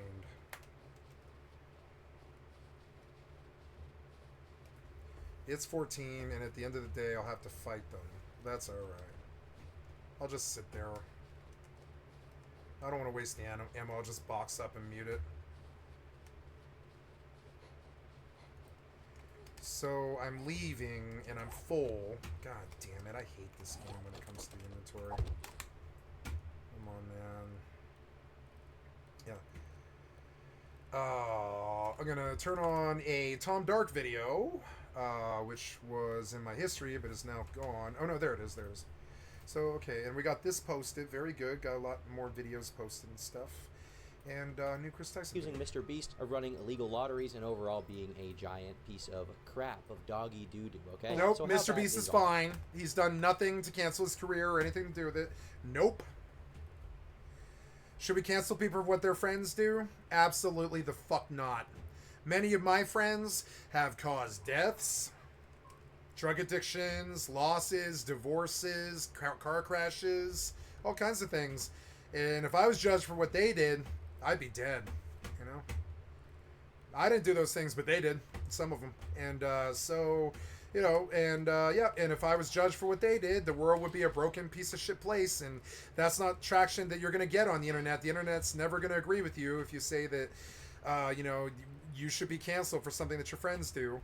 And if you think that Mr. Beast was intentionally fucking predatorizing children because of lotteries, that's not true. Mr. Beast just has a child audience. That is not his fault. And if he markets to them, honestly, I don't really see how that isn't essentially what he's supposed to do. Isn't that what he's supposed to do? You know what? I think we need to address this tension. I don't need this judgmental thing. I need you just to accept it. I accept that you're an idiot. All right. Well, initially, I wanted this video to be progress and work out with multiple people. We did eventually hook up one more time during a week in December, in which I was super emotional because my cat of 12 years that I brought with me to North Carolina was dying of cancer. I was spending a lot of time with my cat that week and monitoring her breathing rate, and she seemed okay, and then she seemed passed away in her sleep before I expected it. I found her cuddled up in a corner showing no signs of life. I realized what had happened. I sat down and picked her up in my arms and started crying uncontrollably. It had happened. I was hysterical and couldn't speak clearly or gather my thoughts properly. Chris then stayed up with me for about an hour, at which point I told her I was going to take my cat to the vet in the morning so they could prepare her body for cremation. After an hour, Ava told me that she didn't know if I wanted her to stay or not, so she was going to go downstairs and go to sleep. I stayed alone with my cat until 7 a.m. and then took her to the vet by myself, at which point I was still crying uncontrollably. This led to a lot of fights between Ava and I that week, in which she continued to gaslight and manipulate me into thinking I was the problem, and it was my fault that I was feeling used. Whenever I became emotional or had an issue with how Ava was treating me, it was always turned around on me, and I was made to believe that if I didn't stop acting that way or prove I was okay with everything, that I should move out and not be her assistant anymore. This cycle kept happening until Easter 2024 when Ava Ava travel with me to spend Easter with my family. So far from what I'm gathering here from this, it seems to be a relationship that is undoubtedly one-sided, where Chris is like, give me head, and this person is like, I'll give you head, and then this person's like, give me head, and Chris is like, I will not give you head, right? It seems like that kind of situation. Clearly they're feeling used because Chris is, you know, sleeping with them and then sleeping with other people, and that's not a nice thing to do. But once again, there is no proof of sexual assault whatsoever, and even the things that they describe don't even amount to sexual assault. So my confidence in this is just an all-time low. I'm gonna go back. I'm full. I'm still full. I cannot seem to drop this loot. I hate the inventory in this game. I hate it. That happened. That needs to be it needs like a swipe or something like that. It's so responsible for that, along with the other things that are being shown. Right. We then spend a weekend together in Boston in a hotel while I showed her around the city. At this point, we were very close emotionally, and I told Ava how I was feeling about us, and I wanted to have a conversation. Goddamn inventory! I can't seem to ever empty it for some reason. And she agreed. I told her this it's not like Rust where I can just swipe and get it out of the way. It takes attention, which I can't stand. Did something for her, and I believe we had something special moving forward. A few days after Easter, she had planned to travel to LA to visit a friend that she was talking to and interested in sexually. I told her this wasn't a problem for me, and that what I wanted for us was an open relationship anyways. She wasn't ready to officially call us partners at this point, but she assured me that this person wasn't looking for anything serious, and she didn't even know if they were going to hook up. She ended up hooking up with that person on the first night and was calling them her boyfriend by the end of the week, and they were officially in a relationship. I had a huge problem with the way all this played out, and I wanted some clarification from Ava on what she and I were. Okay, so once again, like, clearly this is kind of a relationship, you know, it's an open relationship, which in the first place is usually not a good idea. This person on one hand is like okay with Chris hooking up with other people, and then seems to be upset about it after the fact. And Chris also said that they would be open to a relationship with Jess, and then they hooked up with this person in LA, which is not a cool thing to do. But once again, where is the assault? Where is the assault? Why does this have 60,000 likes? Is no one reading this critically? Is no one like even reading what she's saying? Because from what I can tell so far, there's literally no sexual assault going on whatsoever. And I feel like people are reading into this very charitably and giving this person a lot of leeway and saying that things that are not sexual assault are because they don't like Chris Tyson. And you know, I understand that from one perspective because I don't like Chris Tyson, but I have to evaluate all these allegations on an individual scale, in particular with this one, and I'm not really seeing anything bad. Really, I'm not seeing anything bad that rises to the level of needing to be made public. But maybe I'm wrong. We're gonna keep reading. I don't want this person to make me defend Chris Tyson of all people. Jesus. So then they show some text messages of them having a conversation about their relationship. So let's look at these. Mooski says, get off the phone with your boyfriend at 8:20. 14 minutes later, they double text and say, nerd, you're coming over next week, right? And then at 9:01 p.m., about half an hour later, they say, I remember when I used to be important to you 2 weeks ago. Ava then responds at 12:59 a.m. saying, you're not unimportant to me. I wish you wouldn't say things like that to me. It makes me insecure. And Mooski, whatever Mooskina, Jess says, I'm not trying to make you insecure, but sometimes I get insecure and feel that way myself. You become more distant, and I get treated differently every time you fall for someone new, and that's really hard for me to deal with based on the nature of our relationship, and considering I gave up everything to move down with you and be your boyfriend and assistant, it's still a lot to deal with emotionally. But I also get insecure that you'll become so enamored with your new partner that you'll start looking for ways to get rid of me so you can spend all your time with them. Ava says, I think you're insecure about this because of the blank thing, because I've texted and called as much as I can. I played Elden Ring yesterday and spent the day with Chief and then did therapy, so I didn't look at my phone that much. I didn't even start talking to him until after my therapy appointment. Elden Ring will do that to you. You can't look at your phone while you're playing Elden Ring. You can't. It's not going to happen. There's no pause. I mean, there's a pause if you're smart, but the normal people that don't know about the pause don't have pause. It's actually kind of funny. There's no pause in that game, so he's got a valid complaint there. Asleep. It's super frustrating how every time I try to be happy, I have to be careful not to be too happy, or you'll start saying stuff like this. It almost feels like you're the one pushing me away because of your own feelings, because I've not changed how I treat you at all. I don't know how to handle the situation. I legit now have anxiety that if I don't text whichever app you're messaging me on, you'll get mad at me. The anxiety I feel about this situation reminds me of whenever Blank would get mad at me while I was at work and say I was choosing work over her. I assume this is in reference to Chris's ex-wife, but I'm not sure. I'm not choosing anything over you. You're my friend, and I just wish you could be happy for me after everything I've done for you. Not even just the monetary stuff. I've held you while you've cried, went with you to meet your family. Like, I didn't do that for any reason other than it meant a lot to you. I don't know. To be honest, if you would have just acted like nothing changed, I would have loved for you to be around, and I genuinely don't think it's a good idea for you to be around Blank now. I don't know where to go from here because I understand you may feel this way, but I've gone out of my way to try and make you feel feel included, so I'm genuinely at a loss for what to do. Now, Chris here is clearly saying that, you know, they're uncomfortable with the fact that Muskina is very attached to them, constantly texting them, which does seem to be the case based off the triple texting before Ava ever responds at any point in time. And Muskina then says, it's not that you're too happy or that I'm not happy for you. It's not about not replying to my messages you don't see. I don't want to push you away, but I did want to make sure that you understood my feelings and what I'm going through emotionally, because it hasn't been easy for me and I've been so full of anxiety. Part of it is the blank thing and having some trauma from that, and I think it's more I have such strong feelings for you, which creates needs. Usually those needs are met and they go beyond just being included. It hurts to feel like that's something I'm consistently given and then taken away, and it's painful. It made me so happy that you were able to be there for me in times when I cried and came to visit my family, but I thought you did those things because you wanted to, and that's just what friends do. I really thought we were something more than just friends, and I'm trying to find a way to deal with that. I love you so much, but I don't want you to think that you can't bring me around people like blank now, because I honestly like him, but I'm just scared of losing whatever it is we have. I don't really know what to do or where to go from here either. I just know that I care about you a whole lot. I know the way I'm acting is taking a huge risk, but I couldn't just let my feelings fester while I sit here and recover. I've also spent countless nights staying up with you to make sure you're okay, and I've held you in my arms while you cried and bled all over me. And all the times I put myself in uncomfortable situations to be there for you, and I try to make sure that you know that the money means nothing to me compared to your friendship by buying my share of food for us and personal gifts. shit. It's really hard to just move on from all that stuff in such a short span. Like, I Why get is we'll this meet people and message move on and play public? different roles in each other's lives at some point, but it just hurts to feel like that's going to happen so fast. So clearly what this person wants is more of a typical relationship, and the open relationship is not something they're actually comfortable with, but they are kind of fronting that they're comfortable with it, right? Because they clearly are not okay with this person seeing other people, and they're very attached to Chris Tyson, okay? If you want to call and talk, that's fine. If you want to take space and talk when I get back, that's fine too. They then text again hours later, actually almost the entire day later, because this last text is at 8:54 a.m. They go and say, don't feel any pressure to call. I've thought about it and realized I'm the one who needs to take some space and process. You've done nothing wrong. I've been an amazing friend, and I'm so sorry that I made you feel any differently. I'll still message you for schedule and work stuff. That's fine, but I think taking a break from the emotional stuff for me and just letting you be happy with blank without worrying about me is what's best. And I would agree. That is probably what's best for this relationship as it is. But once again, there's no proof in here of sexual assault whatsoever, and all they're really describing so far is that they had a relationship that was one-sided, which is not SA. I'm sorry, a one-sided relationship where someone is hooking up with other people is not SA. Cheating on someone is not SA.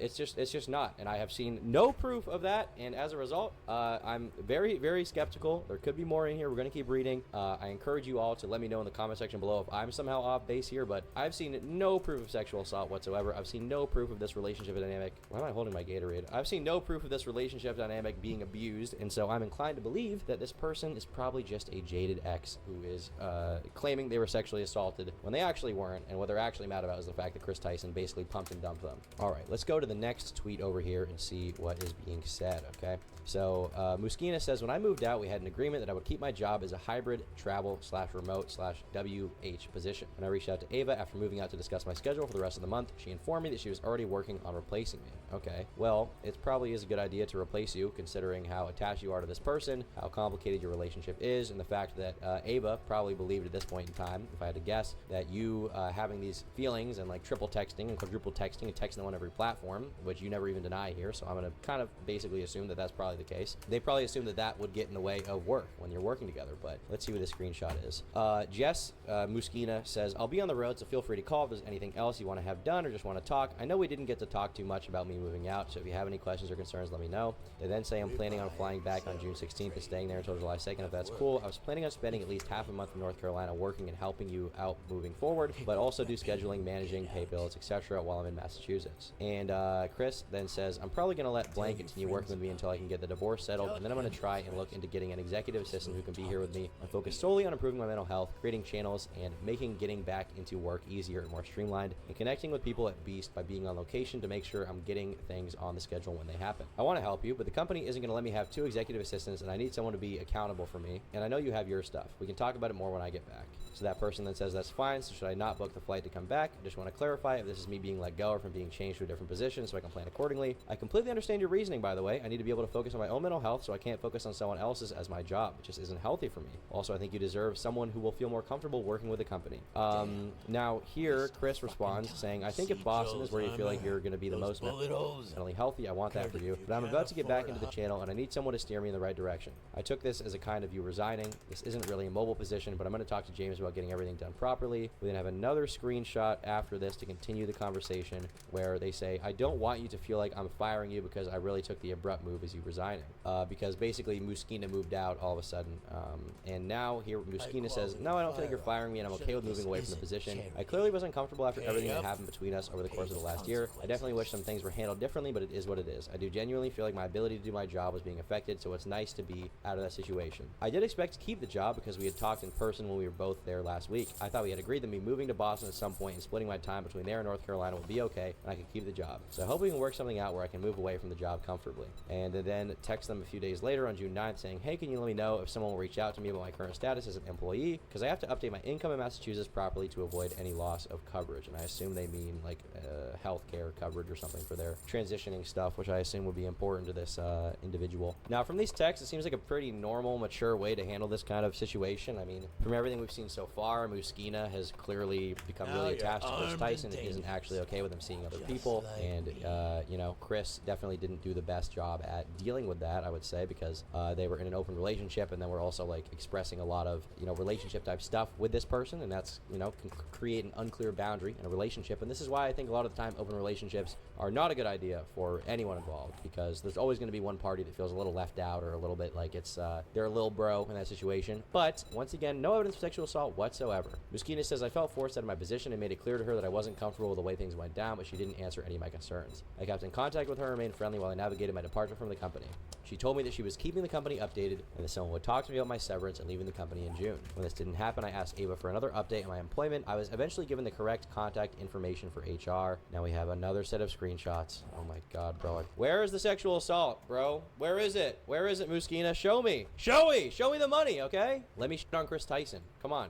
You got to give this to me. You got to give this to me, okay? I don't want to defend Chris Tyson. I don't want to be in this position. You're putting me in an awkward place here, okay? Very awkward place. So please have proof. Jesus Christ. So now we have Jess saying, hey, can you let me know if and when someone will reach out to me with my current status as an employee, because I have to update my income, blah, blah, blah, loss of coverage. We read that one. Jess then says, I hope you didn't take my message the wrong way. I didn't expect to lose this job when I moved, so I'm in a bit of a financial pickle. I need to find out my employment status as listed with the company and when I'll get my last paycheck as soon as I can. My health insurance is due soon and I'll have to update my income after my last paycheck to avoid any loss of coverage. I already have a good job lined up, but I was going to see if I could get any financial help until I'm able to start that job. Also, I was planning on taking care of my car when I came back, so I have to get that taken care of. Tyson says, you're still employed and I haven't even talked to anyone about it yet, but I'll keep you up to date for the process. Sorry, I was just trying to put anything aside that would stress me until I got back from this trip. Jess says, that's fair. Hope you enjoyed your trip. And they then talk to them, let's see here, the next day and say, hey, do you still want me to take care of that stuff for you now? I just wasn't sure because I keep seeing stuff in the group chat and I'm not sure if you're expecting me to help or not. I'm happy to continue to help with whatever you need, but I didn't want to overstep either. Chris then says, it's just where I'm used to sending those things by default. Between us, James is going to use company leverage to get me someone who can basically pick my life up and help me get it back moving. Until I begin the process, you will be on pay, and I will discuss with James making sure you're taken care of. And since it's to help with your mental health, I'm going to push for them to give you severance. Also, if you find any companies in the area you think we can get you a referral to, the Mr. Beast thingy works great. Also, I want you to come visit me often because I love you, Jess. You'll always be my sister. So clearly they're kind of saying that they're okay with the sexual relationship maybe continuing to transpire, but the job is not a good idea. Jess then says, hey, so I'm working with a blank to get my car started and sold, but it's pretty clear it's going to take a few weeks. That puts me in a hard spot because I really need a vehicle with my current living situation. I need to move out, and I'm not sure what the details are for severance or when my last paycheck will be, which makes it very difficult to move forward with purchasing a new vehicle and moving out. I didn't know if you'd maybe be interested in purchasing my car so I can give you the title, and we could just have blank sell it, making the process much faster and easier for me. I was planning on selling the car for around $3K since I paid $5K for it. I understand if you don't want to do this. Also, I was hoping to get some clear information in writing from someone of what my severance will be and when I'll be getting it, because that money would help me greatly in my current situation. Chris says, have they not contacted you yet? And then Jess says, yeah, I haven't heard anything from anyone. I'm pretty sure they haven't said anything to E either. And Ava says, okay, I'll talk to this person. And Jess says, is her email blank? Just wanted to look out for her email or reach out so she has my best contact info. So here, I mean, pretty boring conversation to be honest, but the only thing I can really glean from it is that, you know, Chris seems to be working on getting this person severance, making sure that they're getting paid. Jess never denies that they're still on payroll at this point, so they're still being paid while the job is kind kind of, you know, on the way out. Now, Muskina says here, before I talked to HR, Ava found out that I had talked about her sexually assaulting me and that I was planning on reporting her. Her reply was to send one message and then block me on everything. So we have this screenshot here, apparently. So I would like to see if they talk to HR. I feel like them talking to HR would be a really big deal if we could get some screenshot of that. If we could get some, I don't know, just some detail on what they said to HR. But it looks like Ava said, "Wow, Jess," and then blocked her, which, I mean, if you're being, in your view, falsely accused of sexual assault, it kind of makes sense to block that person, right? And once again, I would be open to Chris being a horrible person in this situation. Chris is already not a good person. I'd be open to Chris having misused their relationship with this person, but I have not really seen that yet. And when they say they reported to HR, like, what did you report to HR? Like, what did you report? What you wrote in this thread to HR? Because what you wrote in this thread is not sexual assault. So if you wrote that, I can see why they probably wouldn't fire Chris Tyson over that. I can see why they would fire Chris Tyson over the more recent stuff, which is pretty crazy and definitely not a good look for the Mr. Beast brand. But I can't see anything in here that amounts to sexual assault, literally at all. Like, I just, where is it? All right, so then we get a tweet from Muskina following up. Says, I learned that Ava told them I decided to resign on my own free will, and the first they heard of me leaving was that first week of July. I informed them what was actually going on in my resignation, and it became pretty clear that Ava had not been forthcoming with them. Okay, is there any proof of that? Is there any proof of that? Is there any proof that happened? Can you please post that, Muskina? You cannot just make a public allegation with, like, no proof behind it. Ava had not been forthcoming with them about anything that transpired between us during the course of employment. A few days later, I told them enough about what happened between Ava and I, which led Mr. Beast to launch a third-party investigation into the matter. I provided them with evidence of chat logs, screenshots, and gave them a list of witnesses in the company who had seen Ava and I being physical together. That was over 2 weeks, and in that time, I've not heard back anything despite asking for an update twice. During this time period, the allegations against Ava for inappropriately talking to minors and more details of her relationship with Shadman became public. Seeing all this come out and happen has put me in a uniquely uncomfortable position. I knew she had a troubled past, but I thought it never went past attack helicopter jokes and liking an edgy artist. I wasn't super online when Shadman was popular, so I knew very little about him and did not know Ava was associated with someone who sold drawings of CP. It was already difficult having to navigate from moving on from being sexually assaulted. From what you wrote here, you were not sexually assaulted and being taken advantage of by someone I cared about, who had an immense amount of power over me. Once again, I can't see any proof of you being taken advantage of. I'm sorry, I'm just not inclined to believe this. Now, maybe the reason they're not sharing the proof is because there's still an investigation underway, and maybe that investigation will reveal something, that third-party investigation. Maybe it'll reveal a little more, but from what I can see here, this person's not provided any proof of sexual assault, so until that happens, I'm going to hold my tongue before I call Chris Tyson a sexual abuser of this person in particular.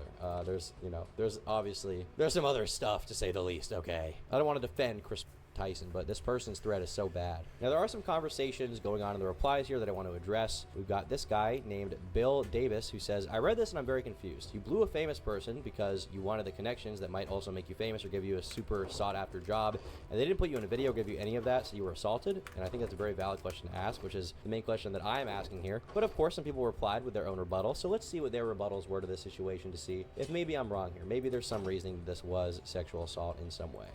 This person named Kenyon says it's called dynamics. Ava's the one who offered her a job and made it seem all professional, then started with the sexual stuff. It's a subtle implication that if you want this dream job, you have to do this as well. Victim blaming here is missing the point. I'm going to be honest, I'm not even victim blaming. I'm just saying this person is not a victim. Straight up. This person is not a victim from what I've seen. Like, if there is a power dynamic that exists, which very clearly in this situation, a power dynamic does exist. A power dynamic exists in many relationships, right? If you have a man who is 25 years old and very rich, and he's dating a 21-year-old woman who's not very rich, and she's younger than him and has less experience, there's a power dynamic, right? But the power dynamic matters if that power dynamic is abused. There are some inherent power dynamics, like, let's say, the relationship between like a 13-year-old and a 20-year-old. That is a clear power dynamic that can never not be abused. The inherent nature of it leads to abuse, right? But with an employee and an employer, the abuse is not inherent. And frankly, there's just not any proof of any abuse of any kind whatsoever. This person named BC left a pretty apt tweet that I think is pretty real. They say, that's the opposite of how it went down. Didn't you read the tweet novel? The girl asked Ava for a job, hooked up with her before she was ever hired, complained about the favor not being returned, and was jealous when Ava dated other people. This isn't a victim. And from everything I've read, that is the 1000% true, honest, based American patriot conclusion behind this. I hate that this person is making me defend Chris Tyson, but nothing they've posted has been proof of sexual assault whatsoever, and even beyond the proof being lacking, what they themselves describe is not sexual assault. So yeah, Muskina, unless more proof gets released that you will release at some point in time, you're not a victim. Sorry. Thanks for watching. Bye.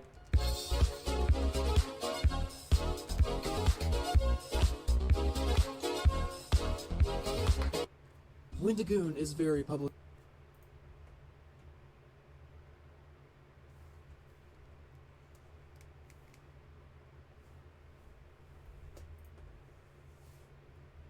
This is from 2 months ago. Fuck that shit. I'm gonna go see Tom Dark's rest of this shit. Let's see. Gus Johnson. Oh, I didn't finish this one. because, I mean, the internet just doesn't need to know. Right. Okay, so. Yo, what's going on? No, What's the matter? I lost it all. Gus Johnson is a YouTuber with 3 million subscribers. He built a small... Sorry, it's not funny. It's not funny. I just can't see myself in that situation, like moving and then checking a laptop and seeing that my career is dead. It's not funny. It's just, Jesus Christ, I couldn't ever have a career that would have that kind of instability. I just don't care. I don't care. Like, I'd rather not be famous than, like, lose it all like that and be like, I lost it all. I'd rather not be famous, honestly. I guess that's the loser talk. It's loser talk. I've had it my whole life. I'd rather not be famous or rich or whatever than have to deal with losing my career in a second like that. I'd rather not do it. I actually have the goddamn fear of success. I actually really do. It fucking terrifies me. I've been good at most things, but I'm still scared of being good at things because, you know, oh god, that crippling fear of success is still there. I look at that guy cry as he loses his career instantly, and I'm sure he deserves it, but it still fucking sucks that he lost his career that quickly, like that fast. It's just insane. I guess the auger kind of switches out with the, I guess I need to... I have points in spear, but that is so stupid. I want to respec now. I want to completely respec now. Can you give me a forgetting elixir or whatever? What are they? They're like, they're expensive.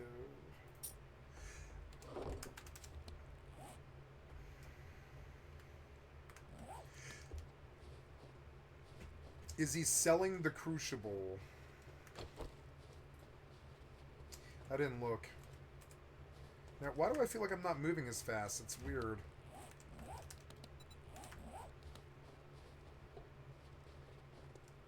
To be prepared. Oh, the athletic gloves, probably, huh? But I'm glad. Was it the athletic gloves? It gives you more stamina and like and run speed, I guess.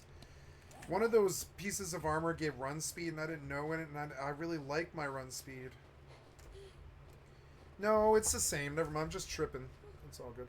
I think I was just out of stam. Following largely through making very silly sketch comedy videos where he would satirize movies, real-life friendships, pop culture figures, and really whatever he thought would Drop make your an weapons entertaining or video. drop Some of your these skits have drones. upwards of 10 million views, so he definitely did well for himself. But back a few years ago, he got into a controversy that lost him 300,000 subscribers. It lost him a bunch of long-standing creator connections and personal friendships, and convinced a lot of the internet that he was a terrible person. I'm here today to tell you that never needed to happen. The allegations by his ex-girlfriend, Alldayerrydaybabyf Sabrina, never should have been made, and she screwed him over in a dishonest and spiteful move to get revenge. But before I go any further, if you've heard about this drama at all, you probably know that it's years old. So the question naturally becomes, why am I talking about it? I don't really care that it's years old. It still happened. Gus still suffered a lot of negative consequences. It's still a very interesting story, and frankly, the people responsible for what happened to him never were fairly criticized on a large enough platform. So I'm here today to do that. All right, well, I think we've set ourselves up quite well. Let's dive in. Oh, shoot!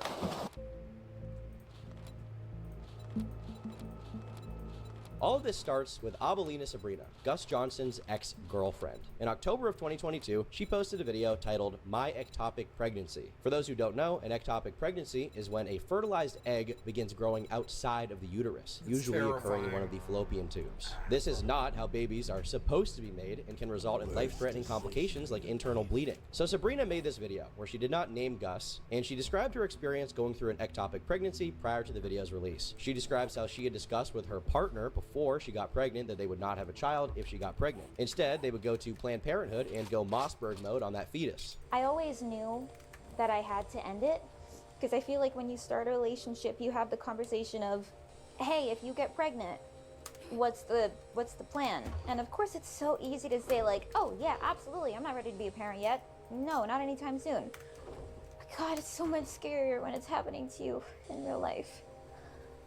So That was really hard. Despite them having that conversation ahead of time that they would not have a child if she got pregnant, once she was pregnant, she began second-guessing herself and thinking that maybe she should have the child. But she claimed that Gus was pressuring her to not have the kid, forcing her to get an abortion. And I'm reiterating over and over, I mean, look at my appointments.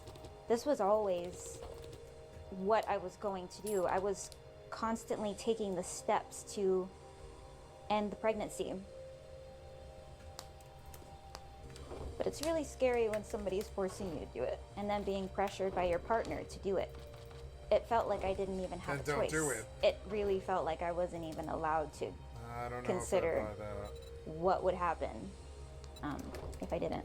And this is one of the main contentions that she has with Gus, that he was forcing her to make the choice that he wanted rather than allowing her to have the choice over this child. Now, initially when she went to Planned Parenthood, they said they could not see anything that they could abort. So they said, hey, come back in a few weeks and then we'll do it. She went to regular doctor's appointments where they determined she was not showing signs of pregnancy. She went to more doctor's appointments, and every time she went, they were like, we don't really know what's going on here. We don't see, anything we can Mossberg once again. It seemed like something was wrong, but she didn't know what, and neither did Gus, and the doctors were saying, I don't know, probably nothing, come back later. At one point, she started experiencing serious abdominal pain. Her stomach began to swell, and the doctors told her to take Gas X because they're basically saying that she's gassy. Some major farting action is taking place, chat. She went to the hospital twice in one day, where they said she was likely miscarrying and told her to go bleed it out at home. So she tries to do that. It's not really working. She doesn't really know what's wrong. Gus doesn't know what's wrong. The doctors are like, it's probably nothing super serious, right? Now, one day, she's at work, and she begins to feel particularly awful and in pain. She leaves work early and tells Gus Johnson, her boyfriend, that she's going to the hospital. He says he'll join her later because he needs to focus on work obligations. And he said, okay, well, I have work to do, and it involves other people, and then we're gonna go out and get dinner and drinks with them. So I had to go to the hospital alone. So she's at the hospital for 4 hours by herself in the waiting room. Finally, the doctors do a more thorough investigation into her regions, and they determine that there's something seriously wrong, but they're not quite sure what. Gus ends up showing up just in time for them to determine that there is an ectopic pregnancy going on, which, as I mentioned earlier, is very serious, and the doctors realized that she had been bleeding internally for days. Not only that, but according to her, the surgery itself may not work out and could result in death. I mean, it could have caused her to die. That's what that means. That's what result in death means, in case you didn't know. Wow. It just really felt like my body, my choice never got to even apply to me. And that part really sucked. So she immediately went into surgery, which was a success as she survived, and she's making a video here. But the physical and emotional effects of this continued to stay with her for weeks, months, a long period of time. She says that not that long before this video is released, when she was in the hospital for a different surgery, she had a panic attack because of the trauma that she suffered as a result of the entire experience with the ectopic pregnancy. Now, going back to the ectopic incident, she was released from surgery around 3 a.m., okay? They wheel her out of the hospital, she could barely even stand up, and Gus drives her back to his place from there. Now, something to note here is that she didn't want to tell any of her family about this because of the judgment or lack of support she felt she may face from them. Just in case it did go wrong, I called my mom and I lied and I said it was an ovarian cyst. It's not a big deal, but I just want to let you know what hospital I'm at. Don't come! Because I don't want anybody to find out. I remember even before surgery too, once I found out what was about to happen, I called my sister and I'm like, oh hey, I'm at the hospital. And the first thing she says in the most judgmental voice is, what, you're pregnant? And I'm like, okay. Yeah, I'm not telling you anything. And as I said, there are other complications that came from the pregnancy. Postpartum depression hit her pretty hard, and according to her at the time boyfriend, Gus, was getting very fed up with her and was not being emotionally supportive at all. She felt that she couldn't sleep alone due to the mental anguish, so she was sleeping at Gus's place with his roommates there, which likely made them pretty uncomfortable, as she says. But she was going through a really hard time, and she needed him there. But according to Sabrina, Gus grew very resentful of these feelings that she had of the trauma she was experiencing, and apparently, he wasn't the nicest. He wasn't very nice at all. She says he told her how hard it was for him to take care of her in those moments, and basically framed her as like, she's a burden I don't want to deal with. I just don't want to fucking deal with it, right? This is annoying to me. Which is obviously a very not nice thing to do to your girlfriend. He still continued to live his life as if nothing ever happened. And there I am in the background in the shadows, just trying to pretend that I don't feel like I'm dying.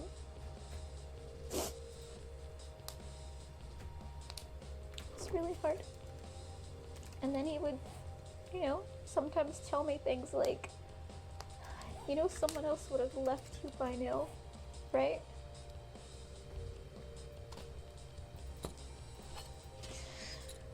So the lack of support was really hard. Now, all of this was definitely very hard for Sabrina to go through and potentially traumatic, and it's okay to feel bad for her. That's the natural human response. I mean, getting an abortion is hard enough in and of itself, and then finding out it's an ectopic pregnancy, and then on top of that, your partner is not truly there for you. They're immature, they're callous, they're being demeaning to you. They're saying things like, if you have the child, I'll break up with you, or I'll leave you, or stuff like that. Obviously, these are some very not nice things to hear from your partner, and Gus Johnson, in this case, was a complete f***ing asshole, and you can't deny that. There's no excuse, I would say, for his behavior in that relationship, right? Gus was a very boyfriend. You cannot deny that. But that is where this ends, and that's where it should end. Him being a boyfriend doesn't constitute abuse. It just means he's a boyfriend. Now, Sabrina never used the word abuse, keep in mind, so she didn't make that allegation at this point in time, but you'll see why that word is going to become very relevant pretty soon. Now, frankly, I don't think this video needed to be made public. I would not have made a public video talking about a traumatic experience like this because, I mean, the internet just doesn't need to know what I go through personally, but ultimately that's Sabrina's choice. But what you can criticize her for is talking about this story that involved Gus when seemingly he didn't agree to it being put out. Seemingly he wasn't cool with it being put out. I mean, at the time we had no idea what his wishes would be, but we have no confirmation here that Gus even wants it out. And obviously, given that Sabrina's a public figure, people are going to figure out who she's talking about. Now, I also take issue with something she said in the video itself, which is the idea that Gus forced her to get an abortion. Sabrina herself says that before she got knocked up, her and Gus had a conversation about what would happen if she did get pregnant. And in that conversation, they agreed that they would not have a child if she got pregnant. They would terminate the pregnancy. Once she actually was pregnant, she had second thoughts and was thinking about maybe having the kid. Now, this is a perfectly natural thought process to have, and I don't blame her for, you know, thinking about this. But to blame Gus for being upset at her over this is pretty ridiculous. Even if you want to criticize his wording, where he said that he would leave her if she did have the child, which I think, honestly, you know, that wording is very cruel, and you can criticize him for that. But frankly, she's not willing to take responsibility here for the fact that she, you know, initially said she wouldn't have a kid, and then she gets pregnant. Now she's like, well, I will have a kid, which is obviously a decision that would really impact Gus. And I did have moments of weakness where I would cry and say things like, okay, but honestly, like, can we just consider, like, what if we didn't do it? Still gonna do it, but can we just consider what would happen if I didn't? And he would say, like, no, it's not even a question. You're gonna ruin my life if you do that. That would be the worst thing to ever happen to me.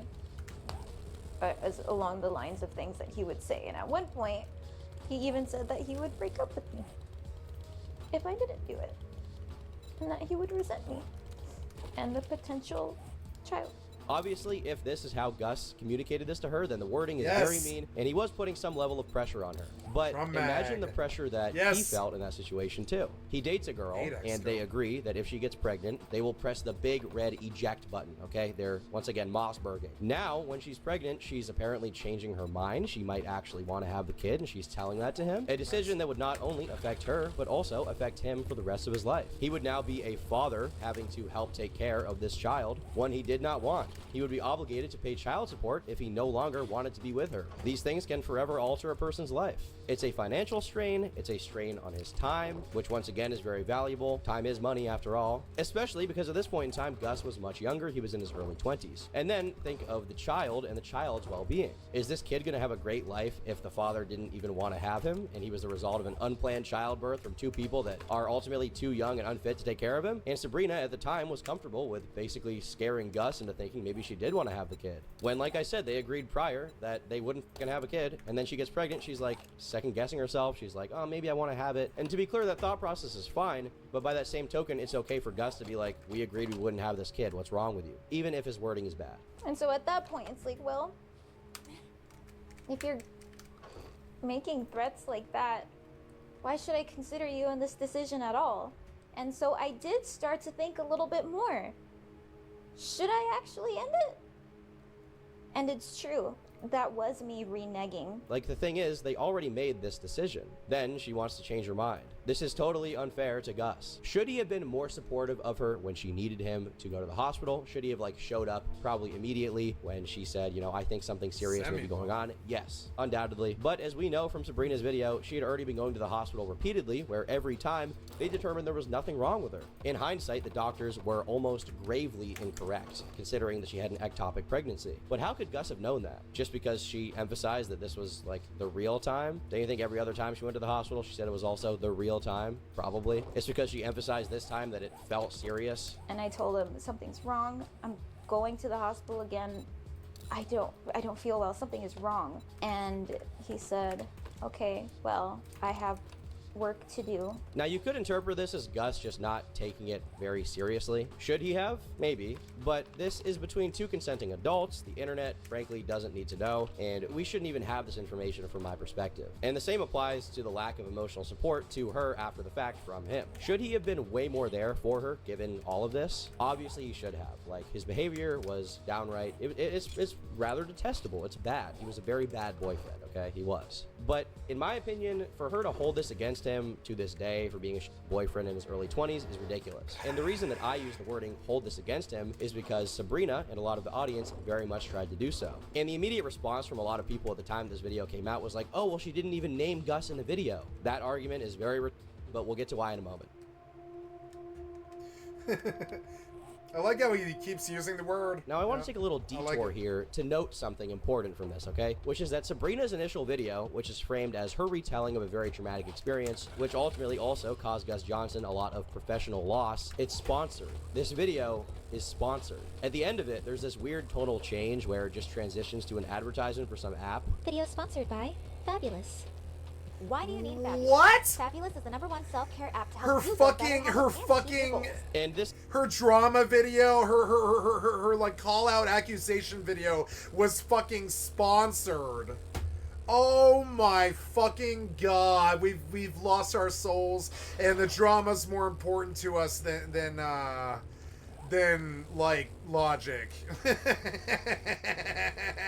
And then this is why civilization is about to collapse. It's insane. I don't know, man. Like, I'm sorry. You guys have to, like, fill your lives with something a little bit more meaningful. Even if it's video games, something. Tattoos, something. Learn how to sail. Learn how to draw. Drink wine. Go crazy and make a video about the asylum. Do something. Don't do this. Don't do this. Don't do this anymore. Don't do this anymore. Watch the videos like me. But don't make the videos. You know what I'm saying? Don't make the videos. What was that? Where are you? Oh my god, you're constantly reloading. You're so annoying. Fuck this guy. Yeah, that shit knocked him out right there. This guy. Yup. Take something that actually hurts.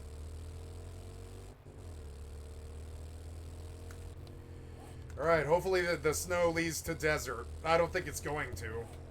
I don't understand how I didn't find desert. It's got to be either southwest or southeast. I don't know. I'm just going to keep going. I don't think it's going to be north. I don't think it's north. It's not north. No. North is the end of the world. Where is desert? I have to let... Well, I mean, it's got to be southwest, right? Yeah, that's desert, isn't it? I can fucking tell. It's like, that's desert. It's like the whole block of it. I've missed it somehow. Or it's that block or something. I need to... I don't know. I guess I'll go north and then east and west. And I'll hit cars wherever I go so I have fuel. Because this is taking fuel. I would prefer to turbo, but it burns the fuel pretty fucking quick. We don't really have a source of fuel yet. But it's definitely better than the fucking bicycle because I don't have to stop or run out of air or anything like that.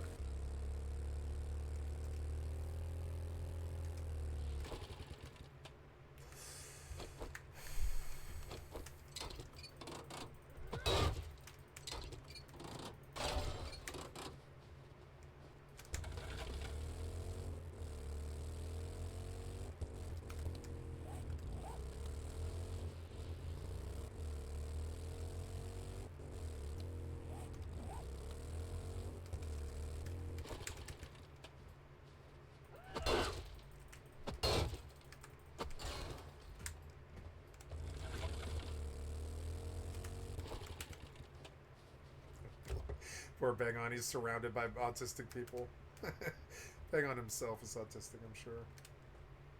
This is clearly a conflict of interest. Sabrina has now created a financial incentive for her to get this video, which talks about her personal trauma and frankly demonizes her ex-boyfriend to get the most amount of views possible. I mean, she's literally being sponsored to on her ex. If that isn't a red flag, I don't know what is. Speaking of red flags, do you remember how I said that Sabrina didn't name Gus in her initial video? Because the framing of that first video was like, this is my traumatic experience. She said she was making it because she wanted other women to be able to relate to her struggles within the healthcare system and, you know, the complicated abortion process and Roe v. Wade, abortion rights, all that good stuff, okay, all that stuff that, you know, the girls online like to talk about, okay? That's what she said her motivation was, which is a fine motivation. That's totally fine. But there's a very big difference between what Sabrina said her motivation was and her actions, which, in my opinion, show what the true reason behind this video coming out is. Well, first of all, the relationship was very public, with them doing a lot of collaborative videos. It wasn't hard for the audience to put two and two together and figure out which ex-boyfriend she was talking about. But you can't criticize her for that. I mean, she hid his identity because she didn't want to cause reputational harm to him. Maybe some people will find out, but that's not her fault, right? She doesn't support that. She doesn't support them going after him. I mean, she didn't want to cause him any harm. That's why she liked to tweet encouraging people not to speculate too much on the situation and focus on her story rather than starting drama and taking away her agency in the situation. Good move, Sabrina. Love to see it. Well, she then used her agency to reply to someone on YouTube who said, I know you didn't mention your ex by name, but I think we can all figure it out. I canceled tickets we bought for a show next year. And Sabrina responded to this commenter thanking them for their support. She's thanking them for canceling a ticket to his tour,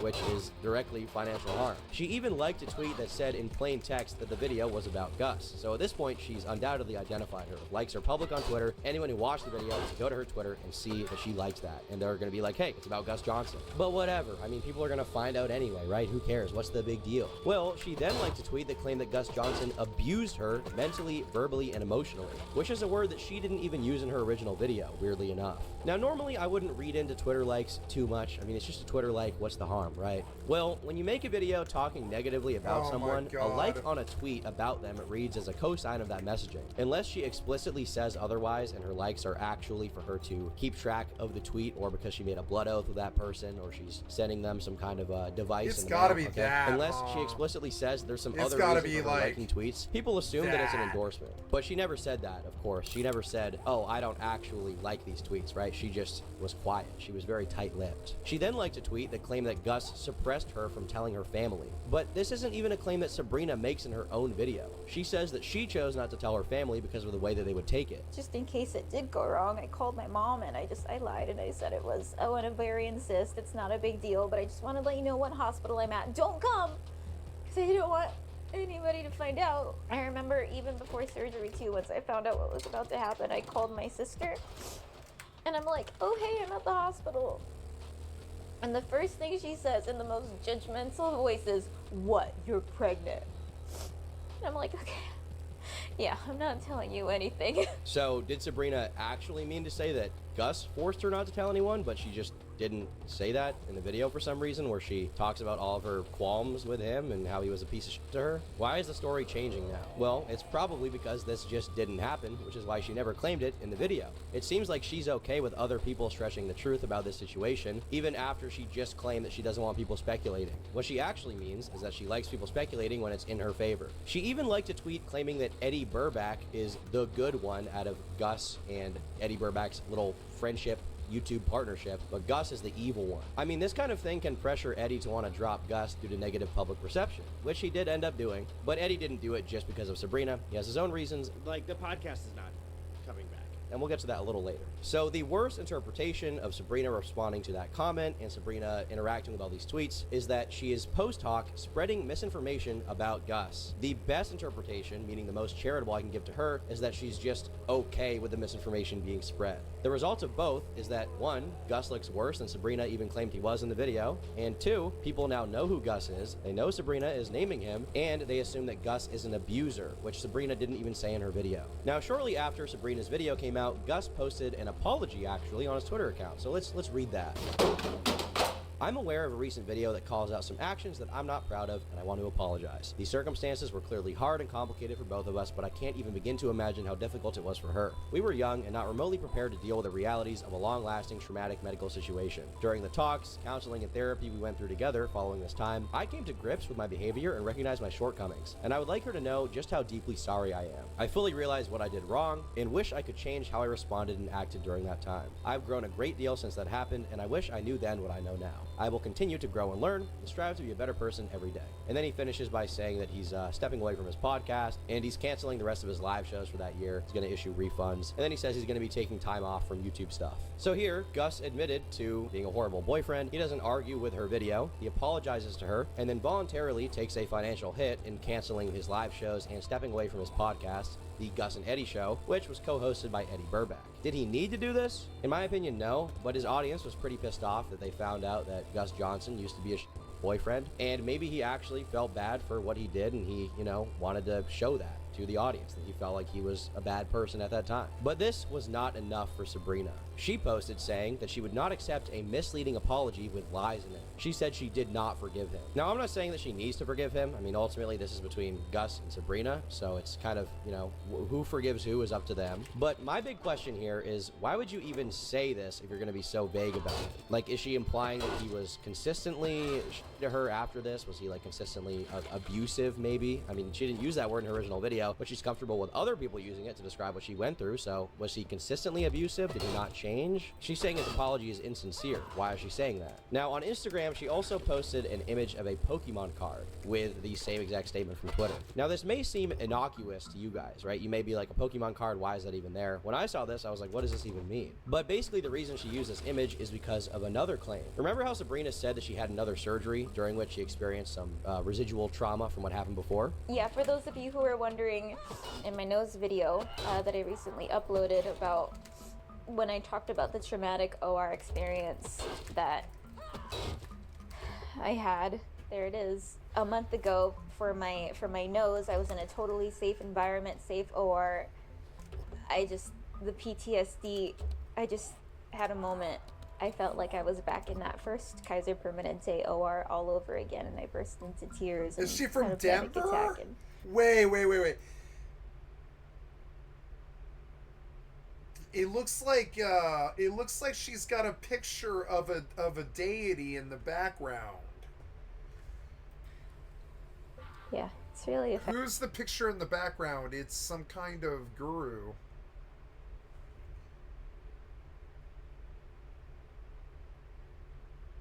No, I don't know this person. Affected me ever since. Well, when Gus posted his apology to Twitter, a bunch of the replies were about her rhinoplasty, her nose job, claiming, how could you be opening packs from a children's card game when she's recovering from surgery and needs your support? And this is basically to show that he didn't change as a person. That's what Sabrina If you is knew implying Magic the with Gathering, this you would story. understand. But the nose job is an optional cosmetic surgery that he did not need. And also, opening Pokemon.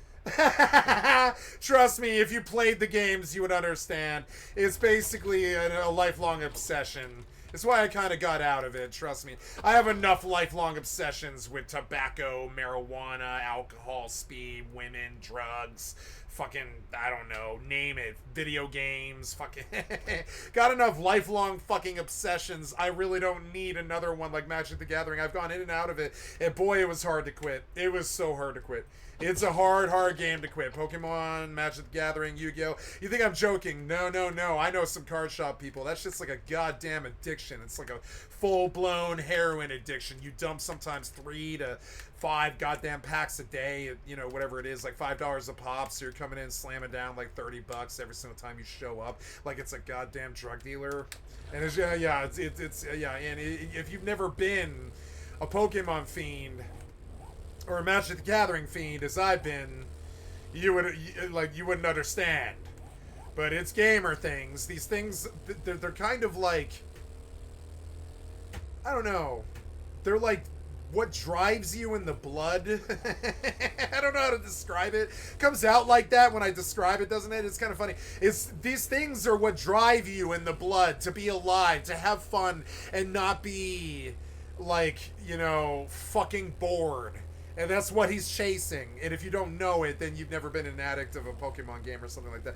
And so then, so he knows that while he's opening Pokemon packs, he doesn't have to think about his ex-wife having an Entopian fucking pregnancy or the the downfall of their fucking relationship, or the fact that he's weird looking and wearing a pink shirt. And all this other stuff that just you would never see me doing, and it's just kind of funny. It's just and he's dealing with all these other things, and so the Pokemon is the thing that he does when he doesn't want to think about other things. And if you've never been a Pokemon fiend, you wouldn't understand that Pokemon is on his brain all the time. Like it's like it happens with football people. Football people would understand what I'm talking about. It's on his brain all of the fucking time. Like I had a friend, my friend Tay. I consider him a friend even though I blocked him because he kind of denied the most fucking weird thing I've ever fucking heard. He told me that nobody was stalking me, and I'm like, no. I mean, no. I was just swatted. I was just our bank accounts, etc. I was just, it's like, and when he said that, I got so fucking angry, I blocked him, and then I'm still so fucking angry. I don't think I'm ever gonna unblock him. I got so angry, I blocked him. I was like, no, we're not doing this. No. The person that literally is attacking my family, you brought into my life, and while I didn't say that to him, I should have. But I mean, the person that I'm dealing with, he brought into my life, and I'm sorry, but I don't blame him for the person that I'm dealing with. That they're separate people. But I mean, like the idea of denying that the person exists is just crazy.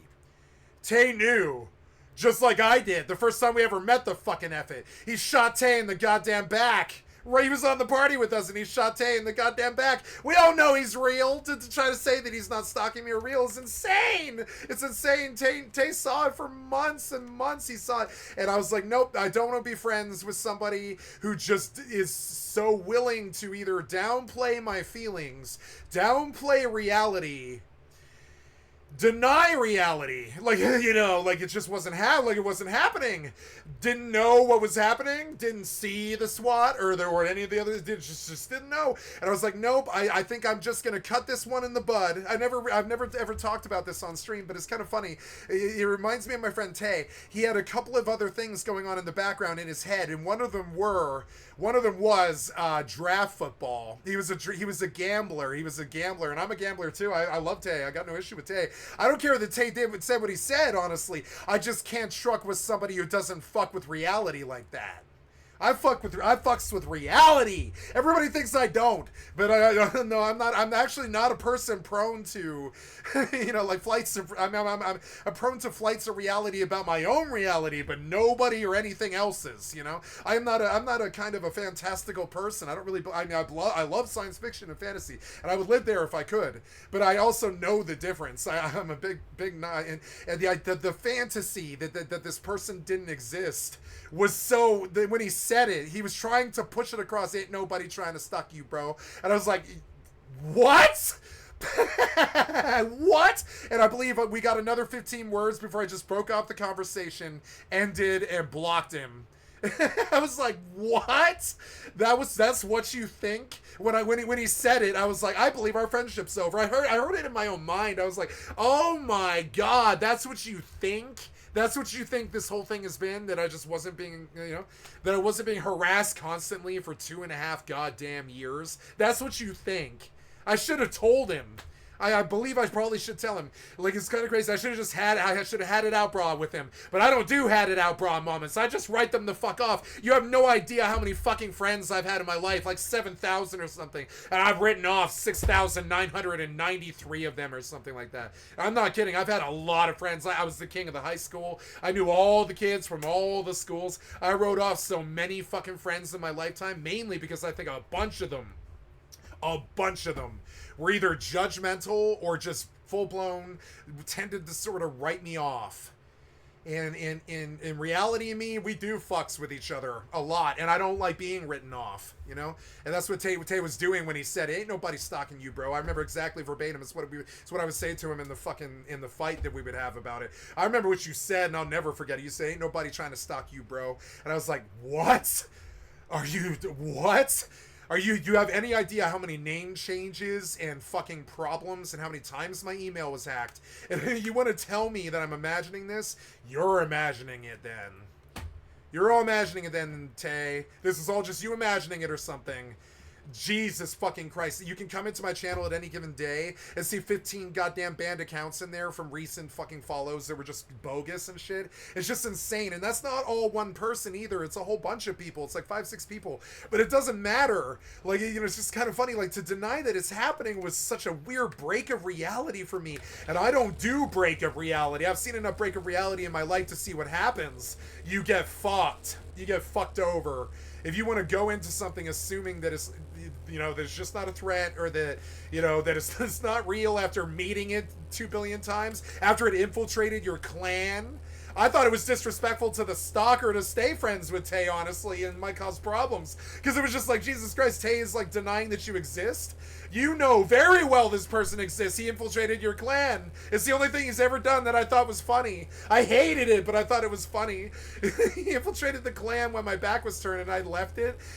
And Tay was trying to tell me that nobody's stalking me. Jesus Christ, you're so stupid. He even infiltrated your fucking clan. You want to tell me that he doesn't exist? You're fucking stupid. I'm sure he's listening to this right now, and I'm sure he's laughing about it right now too. Like, you really like go stalk Tay. Jesus Christ, he might actually deserve it. I don't deserve it. Tay might deserve it if he thinks that. It's kind of funny. Go stalk Tay. He probably would like it, honestly. You know, like, Jesus Christ. Like, I don't know. Go stalk Tay if he thinks you don't exist.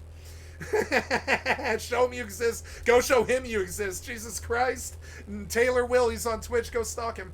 Jesus Christ. Like, I know it's like no, it existed. It happened. This person exists.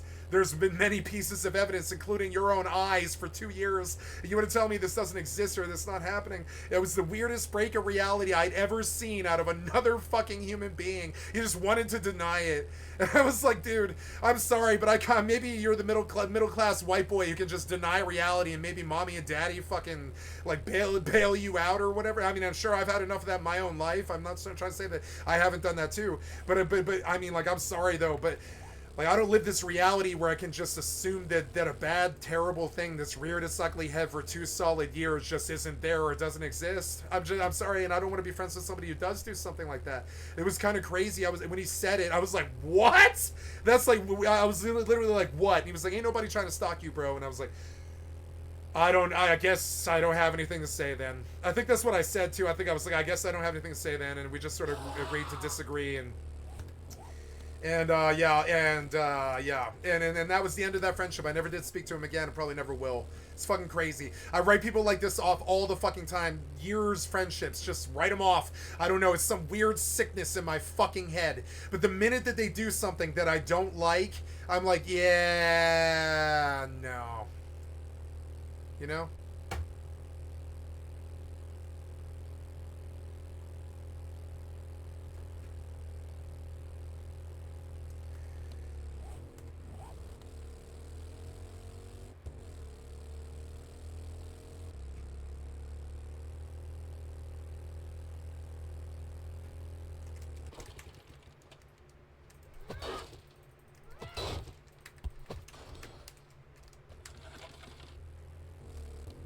I love telling that story because it's true.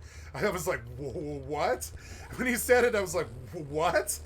Oh, you know, I was just like, it just never occurred to me that he actually might be in denial about it. Motherfucker, he infiltrated the clan. You were the one who told me that. You were the one who told me that he infiltrated the clan. You want to tell me that he doesn't exist or that he isn't stalking me. What kind of goddamn denial is that? I wonder if he actually kept his girlfriend or not. Because usually men in that kind of denial, they sort of get in trouble with people, you know?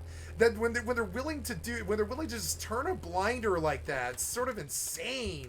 You know, it was weird. It was like something psychologically I couldn't fucking like I just couldn't. You know, I couldn't really stomach. It was something psychologically I couldn't stomach. I was like, I don't believe denial is how I'm going to deal with this.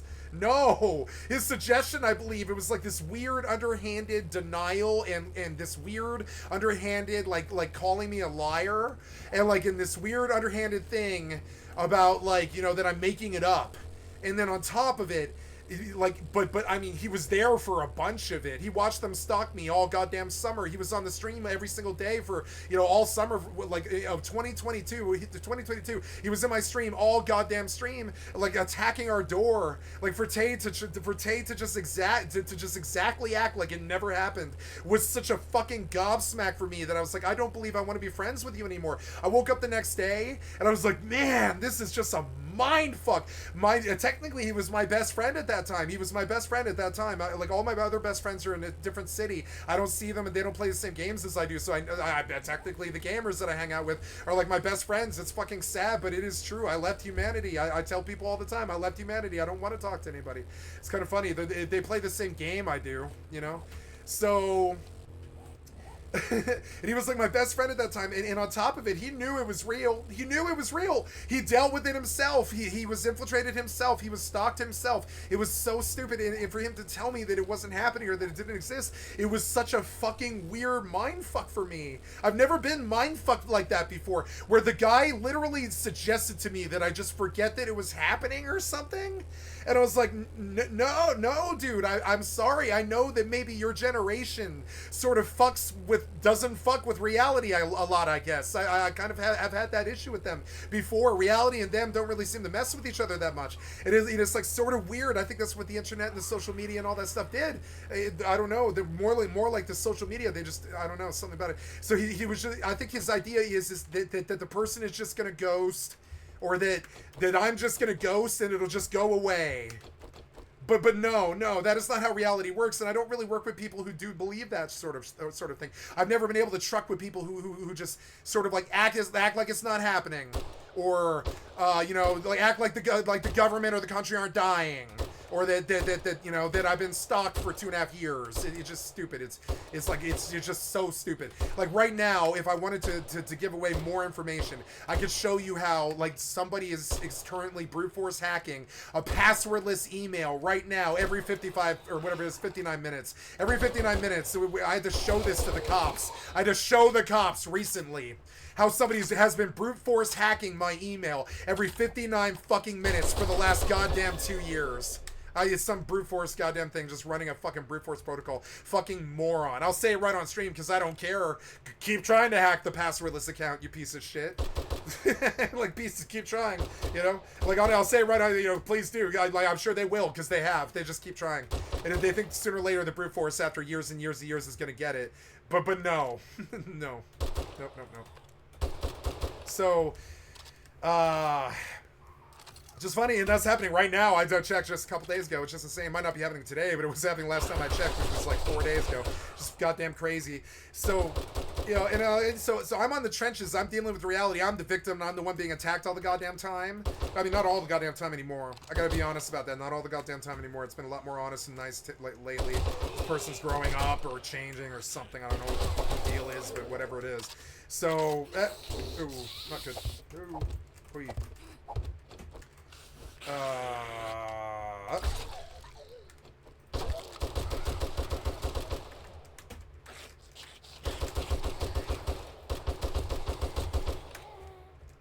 Fucking annoying.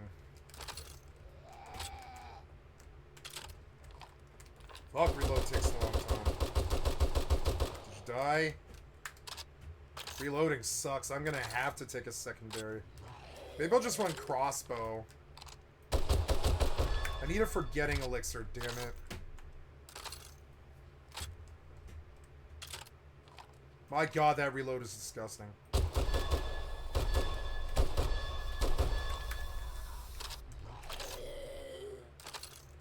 I'll just switch to the spear to break the reloads that I do, I guess. And that's how I'll do 2 weapons. I'll just spear anything that I can't shoot. Yep.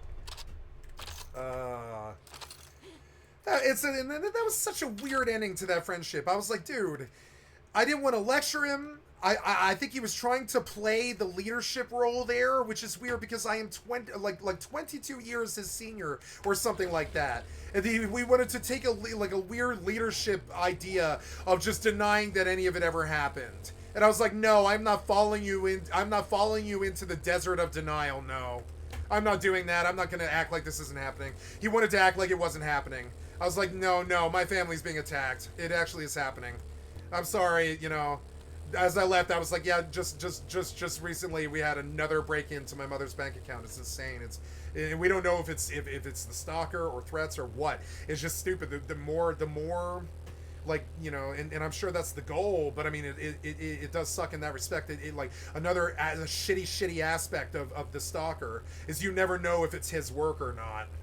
So I don't ever give him a lot of credit. I don't even know if it's the same person or any of that shit. It's so stupid. That's just something that's really worthless about what he does. Is honestly, you almost never know if it's him or not. And I'm sure he probably likes that, but it's also a curse because, you know, who knows if it's him. I mean, that's the other thing. So, you know, and it might not be too on top of it. It's always, I have one person in my life who I think actively hates me because I broke up with them. That's it. That's it, you know? I got a girl who really hates me. That's it.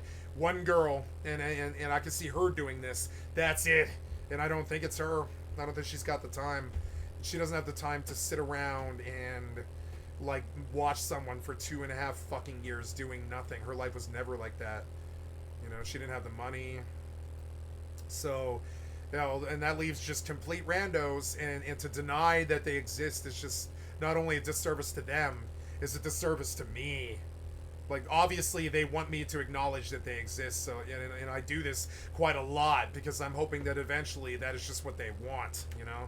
I acknowledge they exist all the goddamn time, because what he wants to do, Ghost Octay, he's the one who wants to deny that you exist. Jesus fucking Christ, you know what I'm saying? I'm not saying Ghost Octay, I don't really mean that. I'm joking. I'm just saying, like, you know, if you want to deny it exists, then see how, like, you know, suffer it for a few months and tell me how you like it, you know? Tell me it doesn't exist, you know? I'm sorry, I'm not trying to say that I wish this on him. I don't. It's fucking terrible. But, like, honestly, denying it, that is a vibe I'm fucking not down with. It was beyond me, is what they say. It's a cliche statement, but it was beyond me. It was beyond me to like accept it. It was beyond me to remain friends with the person. It was just beyond me. I was like, nope. You wanna say that all this sorrow and all this problems and fucked up shit that got caused is just this imagination thing? No. I watched a movie on Netflix recently. Oh, sorry, it was a mini series called what was it? It was Baby Reindeer, and it was about this, but for different reasons. It was this dude who's like a comedian now, and he wasn't funny, and I didn't like him, and he was self-introspective, and that element of him I did like. I could see him be famous if he sticks to the sort of Jim Carrey darker side as opposed to the Jim Carrey lighter side, because he was not funny Jim Carrey. You know, he was not a funny guy, and he was trying to be a comedian for some reason. I don't know why. He was not funny, and that's why the girl got obsessed with him. The girl comes to his comedian. I'm sure my stalker hates me because they think I'm not a good streamer. But see, the difference is I'm not trying to be Asmongold. I am trying to create a personal history for 50 years. If money and success and people come with it, that's nice. But I mean, I was not trying to be Asmongold. I don't think it matters whether or not I'm a good streamer. I'm not doing this for anybody. I'm not taking their money. I'm not begging for money. I almost never ask for money. I say, here's my PayPal. Click on the cast face to donate. I don't ask them for please. I don't believe I ever asked for a donation on this channel. You know, I mean, I've asked for them, but I've never begged for them. I've never begged for a donation on this channel, and I never will. And so in return, I just want like full autonomy and artistic license, and I don't require anything from anybody. But I don't want them to take up my time. I don't want them to require me to talk to them, because that takes me away from basically jacking off and living out the self-masturbatory fucking fantasy of, like, you know, just like being myself, talking all the time, talking about everything that I think about, being Jim Carrey in The Truman Show, trying to do my self-masturbation fantasy. You don't come into it. It's 50 years of me, bitch. 50 years of me, you know?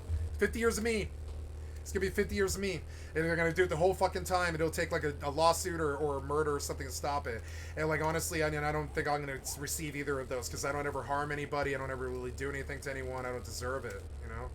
Anybody in my life will tell you I don't deserve a stalker that stuck around for 3 years. I never did anything that deserves to deserve something like that. Nope.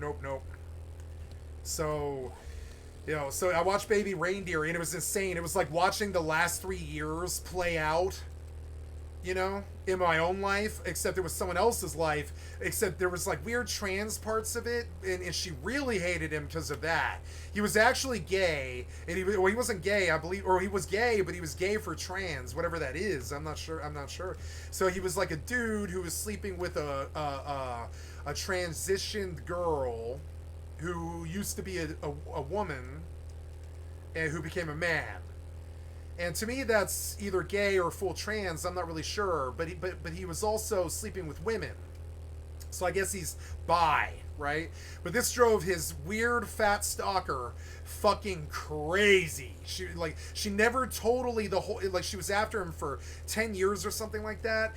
But she was, and it was actually a good miniseries because of her. I thought the lady that they got to play the stalker was actually fucking insanely good at just nailing it. And she was doing nutty shit like coming to his comedian show and just heckling him live, and then singing a song about how he's a baby reindeer while he's live on stage, like, you know, literally with an audience who's heckling him.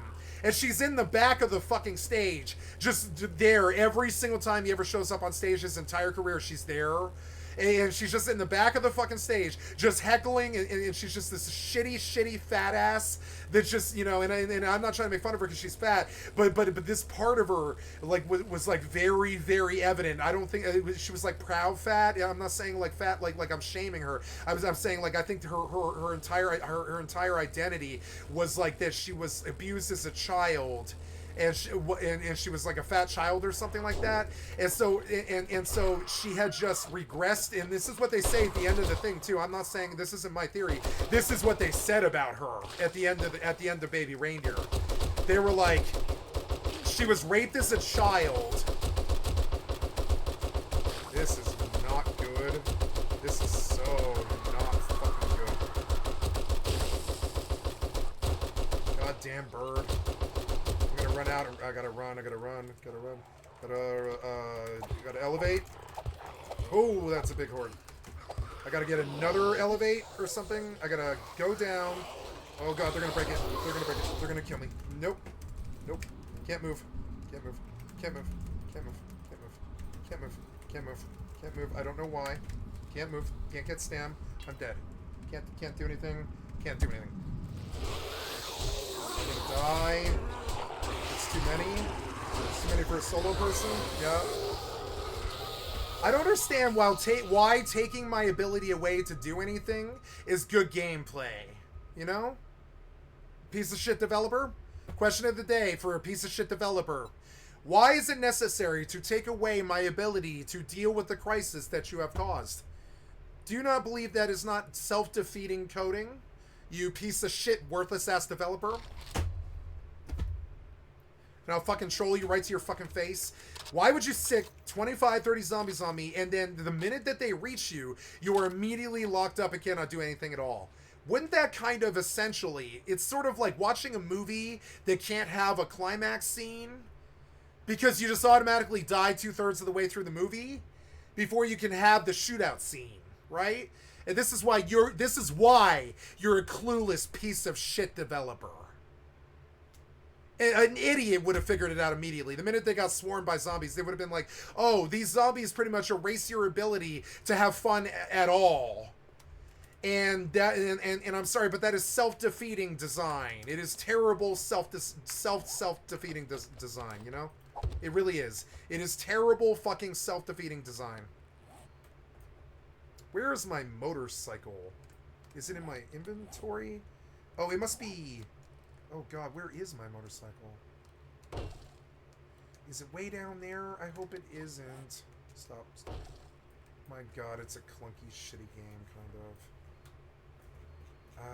Where did I even die? I'm not really sure. Was it there? I don't... Oh, oh, yeah, the motorcycle is here. It's, Oh, it's here. Yeah, it is here. Nice. So why don't I see it? Where is my motorcycle? Is it... Oh, it must be in the chest. It must be in the chest. Oops. It's in the chest. I don't see it. Well, dying wasn't so bad because I'm full. Ooh, it's a bloody baseball bat. Nice.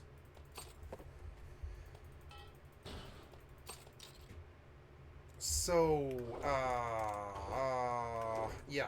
So, wow, that was a lot of ammo, huh? Oh, God, it was. To deal with that horde, it was.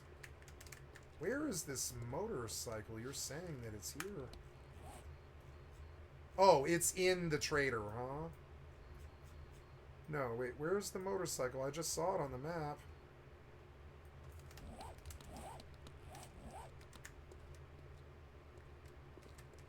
Maybe it's in the trader. Oh my God, it's day 14. Oh. Yeah, that was it. I think that was the start of the swarm, huh? Well, I don't know where to go. Please get on the bike. Where did my motorcycle go? I think it's at the trader, I guess. And I can't get to it till tomorrow. And that's alright. I just needed to know what happened. You know? Wait, where did we build last time? It was east. Yeah, it was east, huh? It was east. I need to get off the road. They're about to swarm me so fucking bad. That's okay. There's the Blood Moon. I don't know if I have the wherewithal to do this, but I definitely got to get the bicycle in my inventory. I think I locked the motorcycle away. I thought it was on... Oh, no, the motorcycle is south. I've got to go south. I've got to go south to get that motorcycle. If I keep moving for the Horde Night, does anything happen? If I just, like, you know, if I just, like, run through the mountains... Or, no, I need a road. I'm always going to need a road. The zombies probably can't stop me if I'm on a road, honestly. So, I'll just spend the whole time of this Blood Moon just riding to my body, because I don't think I need to fight them. And honestly, Bagon probably doesn't want to waste the time to fight them, really. It's good XP, but I'd rather just move the day forward.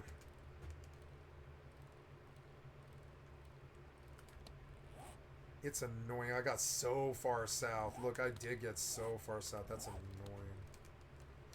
But hey, look, it's already 11 p.m. and I haven't even seen a zombie, so I don't know what the fuck's going on. I should have been swarmed and dead by now.